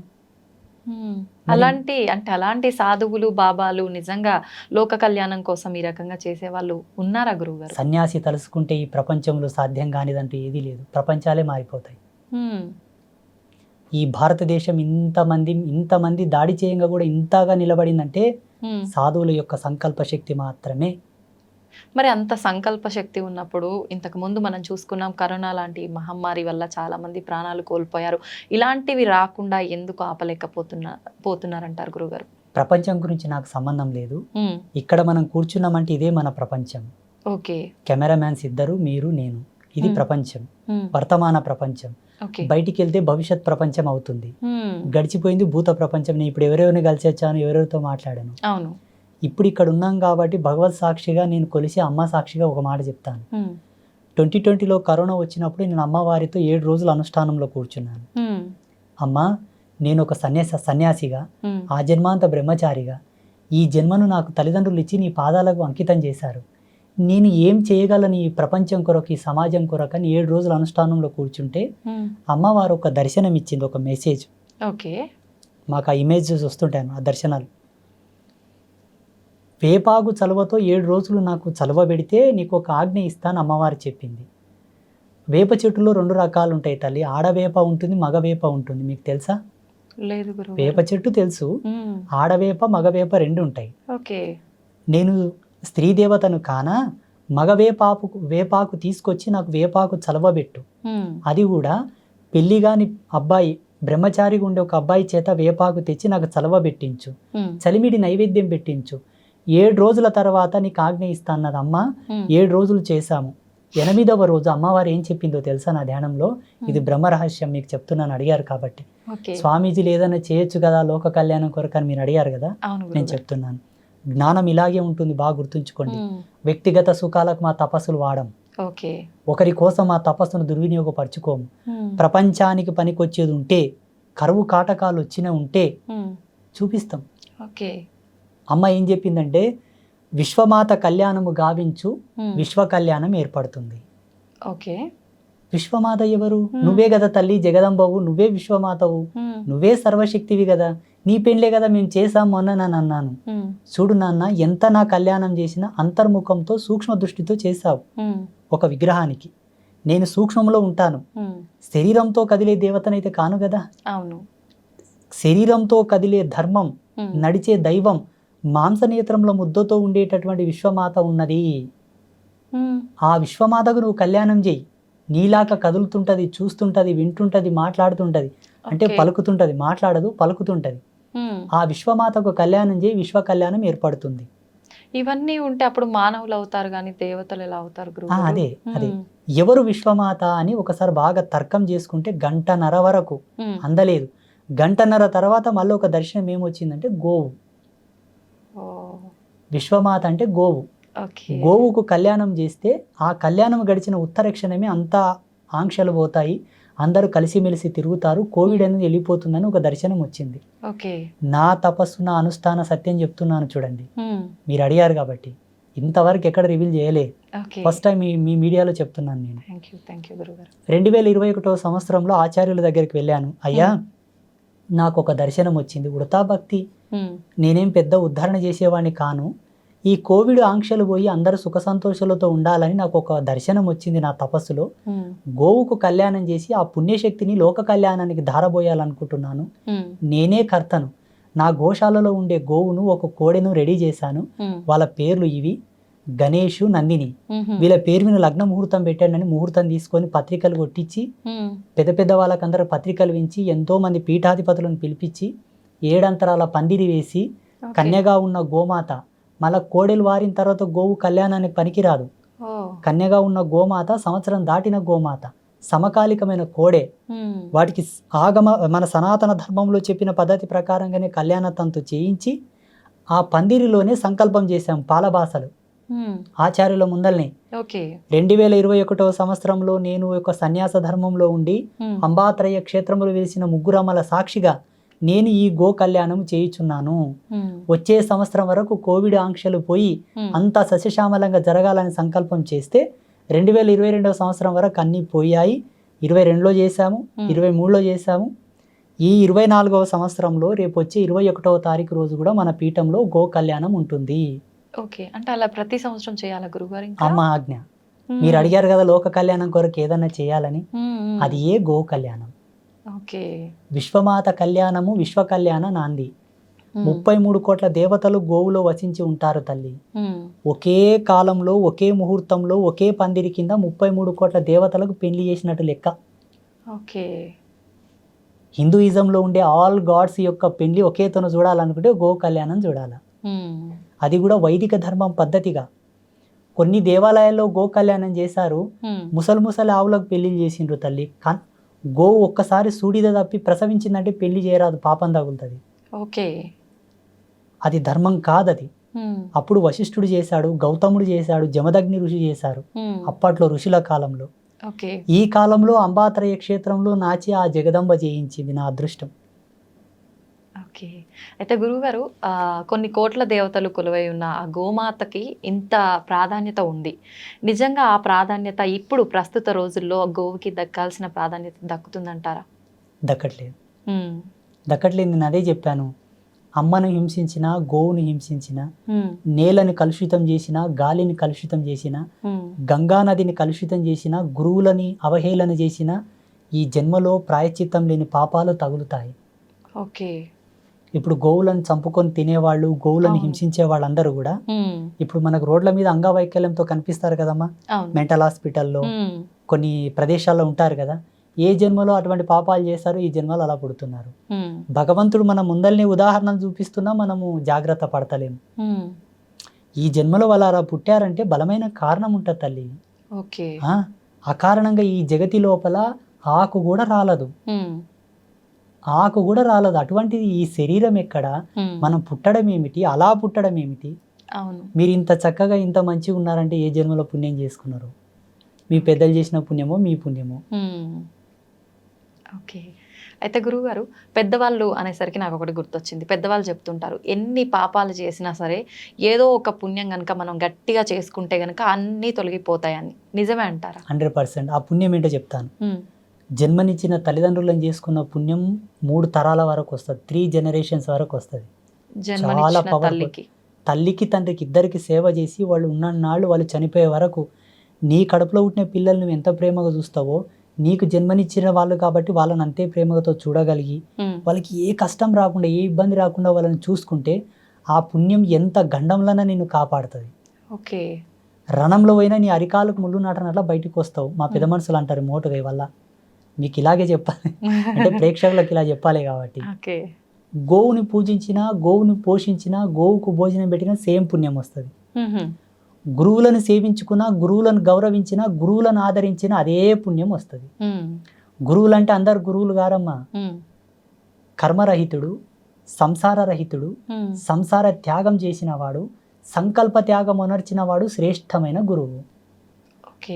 పరిపూర్ణమైన జ్ఞానానికి సంబంధించిన వాడై ఉండాలి.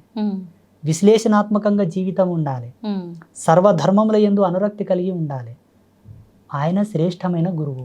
కాషాయం కండువ భుజమి నేసుకున్న వాళ్ళంతా గురువులు గారు. ఓకే, ఇది కూడా మరి అంటే ఇప్పుడు దొంగ స్వామీజీలు చాలా మంది ఎక్కువైపోయారు కదా గురువు గారు. అలాంటి వాళ్ళని మనం ఎలా గుర్తించవచ్చు అంటారు? ఈ జన్మలో కాషాయం కప్పుకొని మోసం చేస్తున్న వాళ్ళంతా మరో జన్మలో ఎలా పుడతారంటే మతిహీనులై పుడతారు, పిచ్చి పిచ్చి చేష్ట చేసే వాళ్ళు పుడతారు. వాళ్ళకు శాపం అది. ఎందుకంటే కాషాయం జ్ఞానం, జ్ఞానంతో వ్యాపారం చేస్తున్నావు కాబట్టి మరు జన్మలో జ్ఞానం లేకుండా, తన మీద తనకు సోయి లేకుండా, ఈ జన్మలో భగవంతుని కేంద్రకంగా, భగవంతుని ఒక వ్యాపార కేంద్రకంగా పెట్టుకొని దేవుని ముందల పెట్టి నువ్వు డబ్బులు సంపాదిస్తున్నావంటే మరు జన్మలో తినడానికే తిండి లేనటువంటి దేహి దేహి అనాల్సిన జన్మలు పుట్టాల్సి వస్తుంది. భగవంతుడు వ్యాపారం కాదు తల్లి. అసలు భగవంతుని మీద మనం అసలు భగవంతుని మీద వ్యాపారమే కరెక్ట్ కాదు. అది శాస్త్ర సిద్ధాంతాలను అమ్ముకోకూడదు, పంచాంగాన్ని అమ్ముకోకూడదు, మంత్రాలను అమ్ముకోకూడదు. ఇవన్నీ కూడా పరమ పవిత్రమైనటువంటి మంగళాకారకములు ఇవన్నీ. వీటి మీద వ్యాపారాలు ఏంటి చెప్పండి, నాకు అర్థం కాదు. వీటి మీద వ్యాపారం చేస్తే ఎన్ని జన్మలకైనా ఉసురు పోదు. నీవు ఒక ముహూర్తం పెట్టించావు తల్లి, ఆయన పరవశించి నీకేమన్నా పెట్టిపోతే ఆయన ఇష్టం, డిమాండ్ చేయకూడదు. నువ్వు ఒక మంత్రం ఇచ్చావు, ఆ మంత్రం కొన్నాళ్ళు ఆయన సాధన చేసిన తర్వాత మంచిగా అయ్యొచ్చిండు, గురువుగారు మీరు ఇచ్చిన మంత్రం వల్ల నాకు మంచి జరిగింది, గురుదక్షిణగా మీకేమన్నా ఇచ్చుకుంటానని ఆయన ఇస్తే స్వీకరించు, తృప్తిపడు. డిమాండింగ్ వద్దు, ఆర్డర్ వద్దు. ఈ మంత్రానికి ఇంత ఫీజు, నేను పంచాంగం ఇప్పాలే, తెరవాలే, ముయ్యాలంటే ఇంత ఫీజు పెట్టాలి, ముందే అపాయింట్మెంట్ తీసుకోవాలి. ఇవన్నీ ఏంటంటే వాళ్ళు కోరి కోరి పాపం చేసుకుంటున్నారు. ఇవి ఎక్కడ ధర్మంలో లేవు. అప్పట్లో ద్రోణాచార్యులంతటి వారే కురు సామ్రాజ్యం దగ్గరికి వెళ్ళి దేహి అనాల్సి వచ్చింది. ఆయనకు రాని విద్యలు లేవమ్మా, ఆయనకు రాని విద్యలు లేవు, ఆయనకు తెలియని మర్మం లేదు. కానీ ఒక రాజ్య సంస్థానానికి వెళ్ళి నాకేమని ఇప్పించండి అయ్యా అని అడిగాడు. చాలా మంది ఋషులు అడిగారు అట్లా. ఎందుకంటే వాళ్ళకి చిటికేస్తే లక్ష్మి రాలేటటువంటి శక్తి సంపన్నులు వాళ్ళు.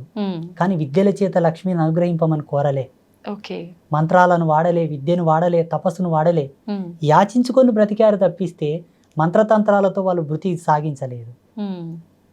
నేను దాన్ని బాగా నమ్ముతా. వేరే స్వామీజీలు, జ్యోతిషులు, సిద్ధాంతులు ఏంటో నాకు సంబంధం లేదు, కానీ నా కాషాయాన్ని, నా ధర్మాన్ని, నా మంత్రాన్ని నేను ఎప్పుడు డబ్బులకు వాడను. అంటే మీరు ఇప్పటి వరకు డబ్బు తీసుకొని చెప్పలేదా గురుగారు? అతోస్మి, నాకు ఆ మాట అంటేనే కంపరం వచ్చేస్తుంది. నేను పీఠంలో ఇట్లా కూర్చుంటానమ్మా, ఒక ఉండి పెడతారు పక్కల, ట్రస్ట్ వాళ్ళు, కమిటీ వాళ్ళు, వాళ్ళ ధర్మ సందేహాలు అడిగి ఏదో విభూతో, కుంకుమనో, తాయితో, అంతరమో ఏదో ఇస్తాను, వాళ్ళు ఏదో రూపాయి 2 రూపాయలు అందులో వేసిపోతారు. నేను ఈ యంత్రం ఇచ్చానుగా ఇంత పెట్టాను నేను అడగను. మా పీఠంకి వచ్చి మీరు చెక్ చేసుకోవచ్చు కూడా. అక్కడ ఏమైనా డొనేషన్లు ఇచ్చినా, అన్నదానంకి ఇచ్చినా, అమ్మ పూజకి ఇచ్చినా కూడా ప్రతిదీ కూడా రాసుకుంటారు, ఖర్చు పెడతారు, మేమేం తీసుకోం. ఇప్పుడు నా సౌల్ పర్పస్ నాకు తెలుసు తల్లి, నా జన్మ నాకు తెలుసు. తెలిసి మళ్ళీ ఎందుకు నేను బురదలో పడాలి చెప్పండి? నిజమే గురుగారు. దిస్ ఇస్ మై లాస్ట్ జన్మ, ఇది నా చిట్ట చివరి జన్మ. ఇక భూమి, ఆకాశం, మన్వంతరాలు, కొన్ని కోట్ల జన్మలైనా నేను రాను. జగన్మాతని చేరుకోవడం తథ్యం. ఎలా చెప్తున్నారు గురూజీ అని మీరు అనుకోవచ్చు. నేను 1.5 సంవత్సరం నా జన్మ మీదనే తపస్సు చేశాను. What is my soul purpose? ఎక్కడి నుంచి వచ్చాను, ఎందుకు ఇక్కడ ఈ బిజవారం గ్రామంలో పుట్టాలి, ఈ తల్లిదండ్రులకి ఎందుకు పుట్టాలి, ఎందుకు నాకు ఈ ఆధ్యాత్మిక అన్వేషణ రావాలి, అమ్మవారిని పూజించాలి ఎందుకు అనాలబ్బా? శివుని పూజించవచ్చు కదా, విష్ణుమూర్తిని పూజించవచ్చు కదా, గణపతిని పూజించవచ్చు కదా, అమ్మ మీదనే ఎందుకు నా నాడి కొట్టుకుంటుందని కూడా రీసెర్చ్ చేశాను. ఏ వంకతో జగదంబ పాదాలు పట్టుకున్నా వాళ్ళకు జన్మ సార్థకమైనట్లే. అమ్మనే ఈ భవసాగరం నుండి మనల్ని తరింపజేయగలదు, ఇది సత్యం.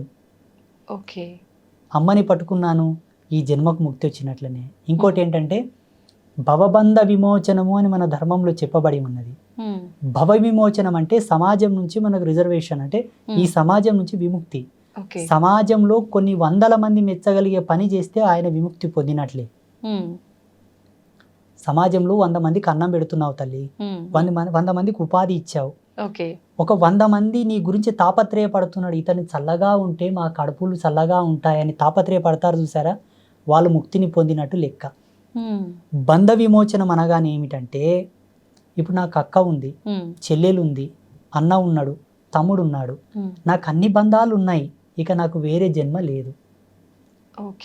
ఇప్పుడు మీకు ఎంతమంది అక్క చెల్లెలు, అన్న తమ్ముళ్ళు? ఒక చెల్లె. అన్న లేరు. అన్న కొరకు మళ్ళీ పుడతావు, తమ్ముడు లేరు. తమ్ముడి కొరకు మళ్ళీ పుడతావు, లేరు. అక్క కొరకు మళ్ళీ పుడతావు, ఇంకా 3 జన్మలు ఉన్నాయి నీకు. ఓకే. ఈ జన్మ పరిపూర్ణం తల్లి నాదైతే. అంటే ఇప్పుడు చాలా మంది కూడా మీలాగా ఉండొచ్చు కదా స్వామీజీ అంటే ఉండొచ్చు, అవును. కానీ సాధు జన్మ లోపల ఆయన మిగిలిపోతాడు, ఆధ్యాత్మికంగా మిగిలిపోతాడు. ఏ మనిషి కానీ ఆధ్యాత్మికంగా తరించిన నాడే జన్మరాహిత్యం అవుతుంది. ఓకే. ఇక్కడ సంసారంగా, ఇటు సామాజికంగా, ఇటు ఆధ్యాత్మికంగా అన్ని ఐఎమ్ రకాలుగా. Fulfil for qualified. ఓకే. అంటే ఆధ్యాత్మిక పరంగా ఉన్నా, జన్మ పరంగా ఉన్నా, రిలేషన్ పరంగా గనక ఏదైనా లోపం ఉంటే మళ్ళీ జన్మెత్తుతారు. భవబంధ విమోచనము ఇదే. బంధ విమోచనం అంటే ఇదే. అన్ని బంధముల చేత ఆయన పరిపూర్ణుడై ఉండాలి. అన్ని బంధాలను పిలిపించుకునే యోగ్యత ఉండాలి. మీరు ఇప్పుడు అక్క అని వేరే వాళ్ళని పిలవాలే కానీ అవునవును. నీలో ఉన్న వాళ్ళని ఏమైనా పిలవలేకపోతున్నావు కదా. నేను అందరినీ పిలుస్తున్నాను. చాలా తక్కువ మంది ఉంటారు గురువుగారు అట్లా. ఉన్నారు, ఉన్న కామన్ పీపుల్స్ ఉంటారు. అలా ఉన్నా కూడా తన జన్మను తాను తెలుసుకొని ఆధ్యాత్మికంలో అనురక్తి కలగాలి, అప్పుడు జన్మ పరిపూర్ణం అవుతుంది. ఓకే. గురుగారు, చాలా మంది పూనకాలు వస్తుంటాయి, అమ్మవారు వాళ్ళ పైకి వస్తుంది అని చెప్తుంటారు. అలా చెప్పే వాళ్ళలో ఎక్కువగా ఆడవారి శరీరం పైకి అమ్మవారు వస్తూ ఉంటారు. మరి మగవారి శరీరం పైకి ఎందుకు అమ్మవారు రారు? పూనకం అనే దానికి 3 నిర్వచనాలు ఉన్నాయి. ఒకటి, వాళ్ళు ఫీల్ అవుతారు దేవుణ్ణి. ఓకే. వీళ్ళు సెల్ఫ్గా ఫీల్ అవ్వడం వల్ల ఆ ఫీలింగ్స్ అనేది అబ్జర్వ్ చేసుకుంటుంది బాడీ. అబ్జర్వ్ చేసుకొని ఆ ఫీలింగ్స్ అనేది, ఆ వైబ్రేషన్స్ వాళ్ళ లోపల చొరబడి బాడీని ఆ విధంగా షేక్ చేయడము, అంటే ఊగడము, దుంకడము, కదలడం లాంటివి చేస్తుంటాడు. That's one of the feeling of spirituality. అదొక ఆధ్యాత్మికమైన అనుభవం, ఒక ఫీలింగ్ అది. ఇది ఒక రకం. రెండవది, కొందరికి బై బర్త్ నుంచే కుండలి లోపల భగవత్ ప్రేరణ ఉంటుంది. ఓకే. బై బర్త్ నుంచి. అది ఉత్తర జన్మ లోపల ఆయన దైవ సంభూతుడై ఉండి ఆ జన్మలో అవశేషాలు తీరక చనిపోయి ఉంటే ఈ జన్మలో ఆ శేషం ప్రకారంగా ఆయనకు దేవుడు పూనవచ్చు. ఓకే. కొందరికి మధ్యలో ఆధ్యాత్మికమైనటువంటి దర్శనాలు కొన్ని జరిగి ఒక దేవతను చూసి, లేదా ఎవరో గురువు శక్తిపాతం చేయడం వలన, గురువు యొక్క కృప తగలడం వలన, భగవత్ కృప ప్రసరించడం వలన ఏదో పుణ్యకార్యం చేయాలని కూడా కొందరు అలా మారిపోతారు. 3 రకాలు ఉంటాయి. ఇందులో భగవంతుడు ఆడవాళ్ళనే పూనుతాడు, మగవాళ్ళనే పూనుతాడని ఏం లేదు. ఓకే. భగవంతునికి లింగభేదం లేదు అసలు. ఏదో ఒక గొప్ప లోక కళ్యాణకారకమైన సందేశం ఇవ్వాలనుకుంటే భగవంతుడు అంతటి పుణ్య చరిత్రులైనటువంటి వాళ్ళ దేహమునందు ఆ ఫీలింగ్స్ ప్రవేశింపజేస్తాడు. ఓకే. ఆ ఎనర్జీస్ దింపుతాడు. వచ్చిన ఆ ఎనర్జీస్ చేత ఆయన పలుకుతాడు, ఫలానా రోజు ఇది జరగబోతుంది. 10 మందికి పనికొసేది, ఒకరి కోసం చెప్పరు. మళ్ళా ఒకరి కోసం దేవుడు ఎప్పుడు పలకడు. లోక కళ్యాణమే భగవంతుడు అంటేనే జీవో జీవశ్య జీవనం. లోక కళ్యాణ కారకమే దైవత్వం. ఓకే.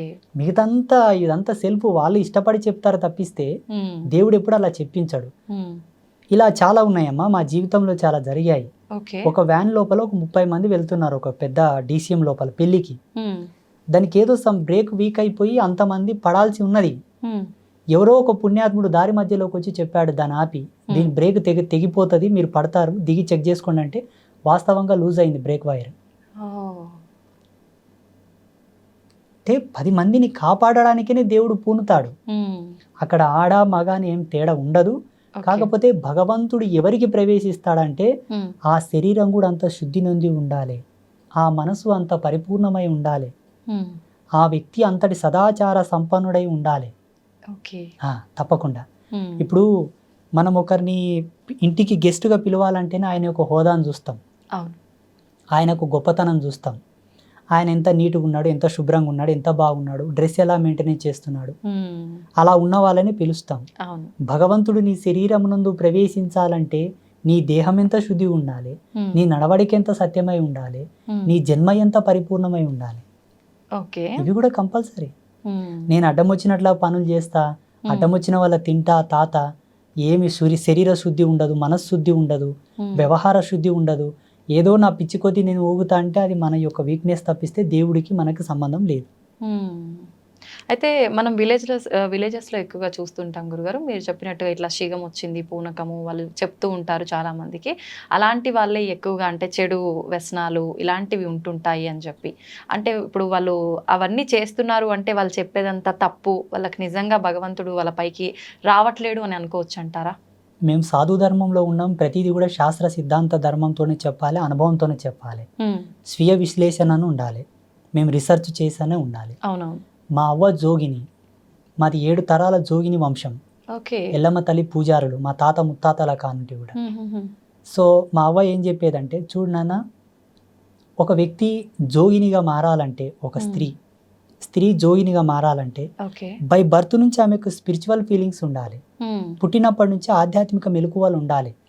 దేవుడు, పూజలు, దేవుళ్ళకు మొక్కడం, దేవుళ్ళని చూస్తే ఏదో ఫీల్ అయిపోవడం, దేవుళ్ళని చూస్తే దేవుడే తనే దేవుడని ఫీల్ అయిపోవడం లాంటి సిమ్టమ్స్ ఉంటే ఈమె దేవతకు సంబంధించిన స్త్రీ, ఈమె సంసారానికి పనికిరాదు, పెళ్లి చేసిన భర్తను చేరదీయదు, పిల్లల్ని కనదు, వాళ్ళకి ఆ ఫీలింగ్సే ఉండవు అసలు.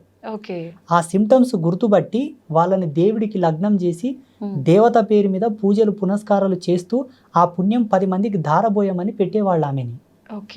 ఇప్పటికి చాలా మంది సొసైటీలో ఉన్నారు సెక్సువల్ ఫీలింగ్స్ లేని వాళ్ళు, చాలా మంది ఉన్నారు ఇప్పటికీ.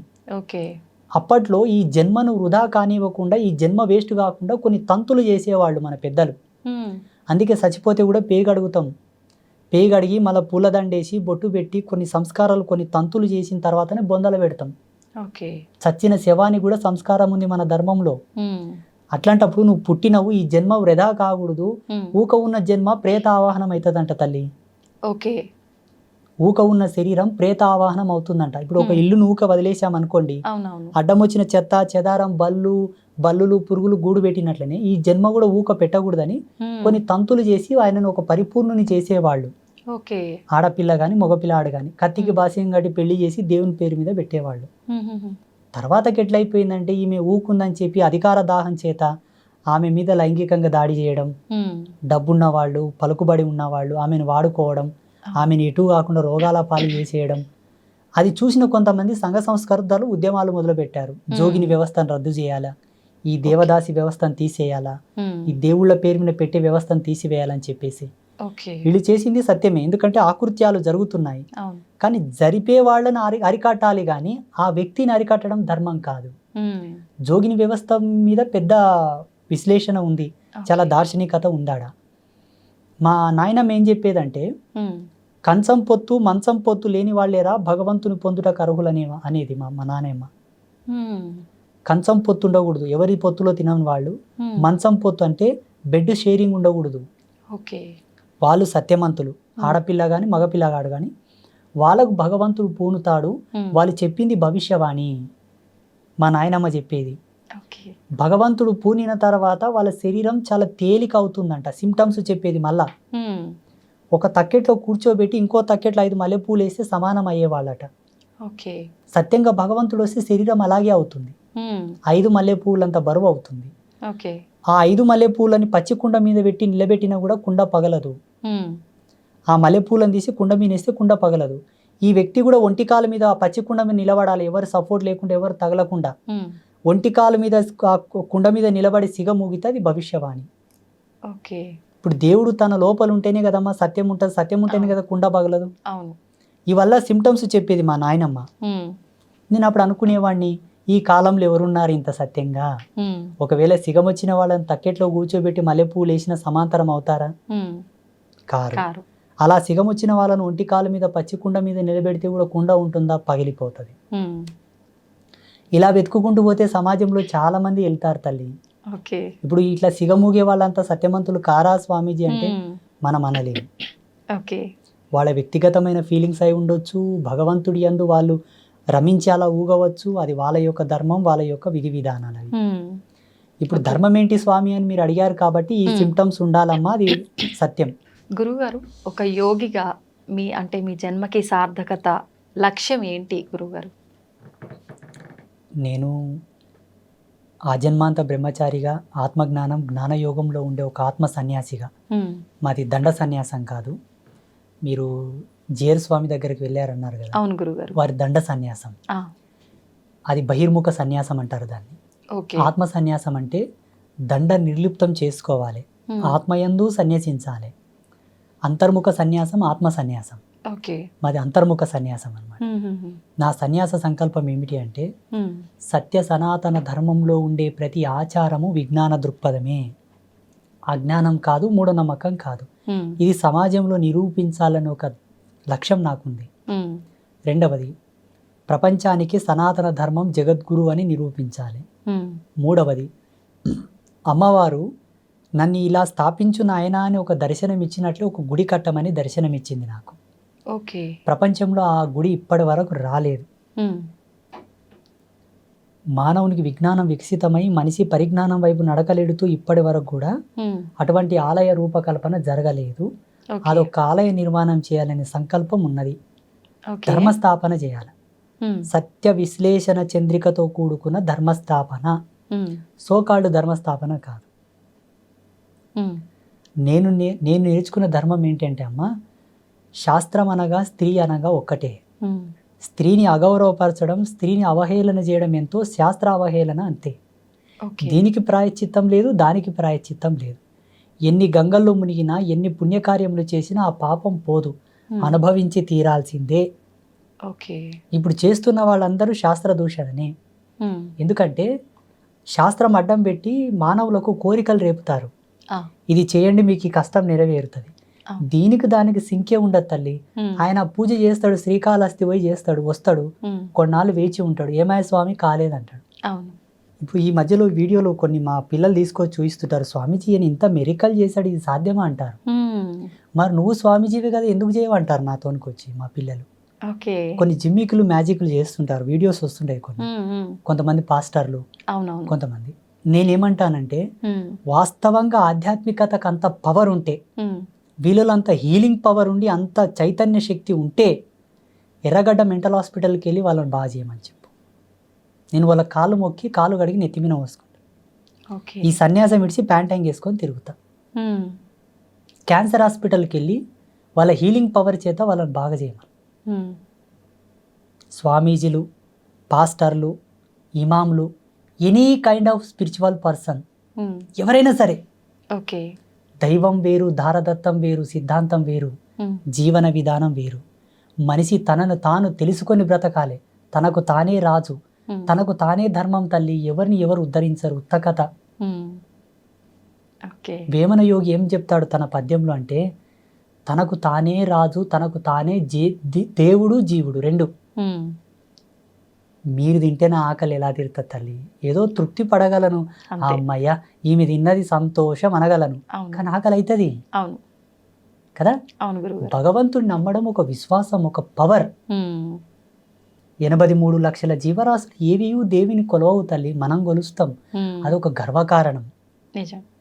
మళ్ళీ దాంట్లో ఎంతో సైన్స్ ఉందమ్మా. హిందూయిజంలో చాలా ఎక్స్ట్రాడినరీ సైన్స్ ఉంది, అద్భుతమైన విశ్లేషణ. ఒక దీపం పెట్టడము, ధూపం వేయడము, నైవేద్యం పెట్టడము, అభిషేకాలలో అబ్బా చాలా అద్భుతం. దీన్ని తీసుకొచ్చి మన సంసారం మీద పులిమి ఎటూ తేలుకోలేపకల పంచాంగం వేస్ట్ అంటారు, జ్యోతిష్యం వేస్ట్ అంటారు, పూజలు వేస్ట్ అంటారు. నాకెంత బాధ అవుతుందో చాలా.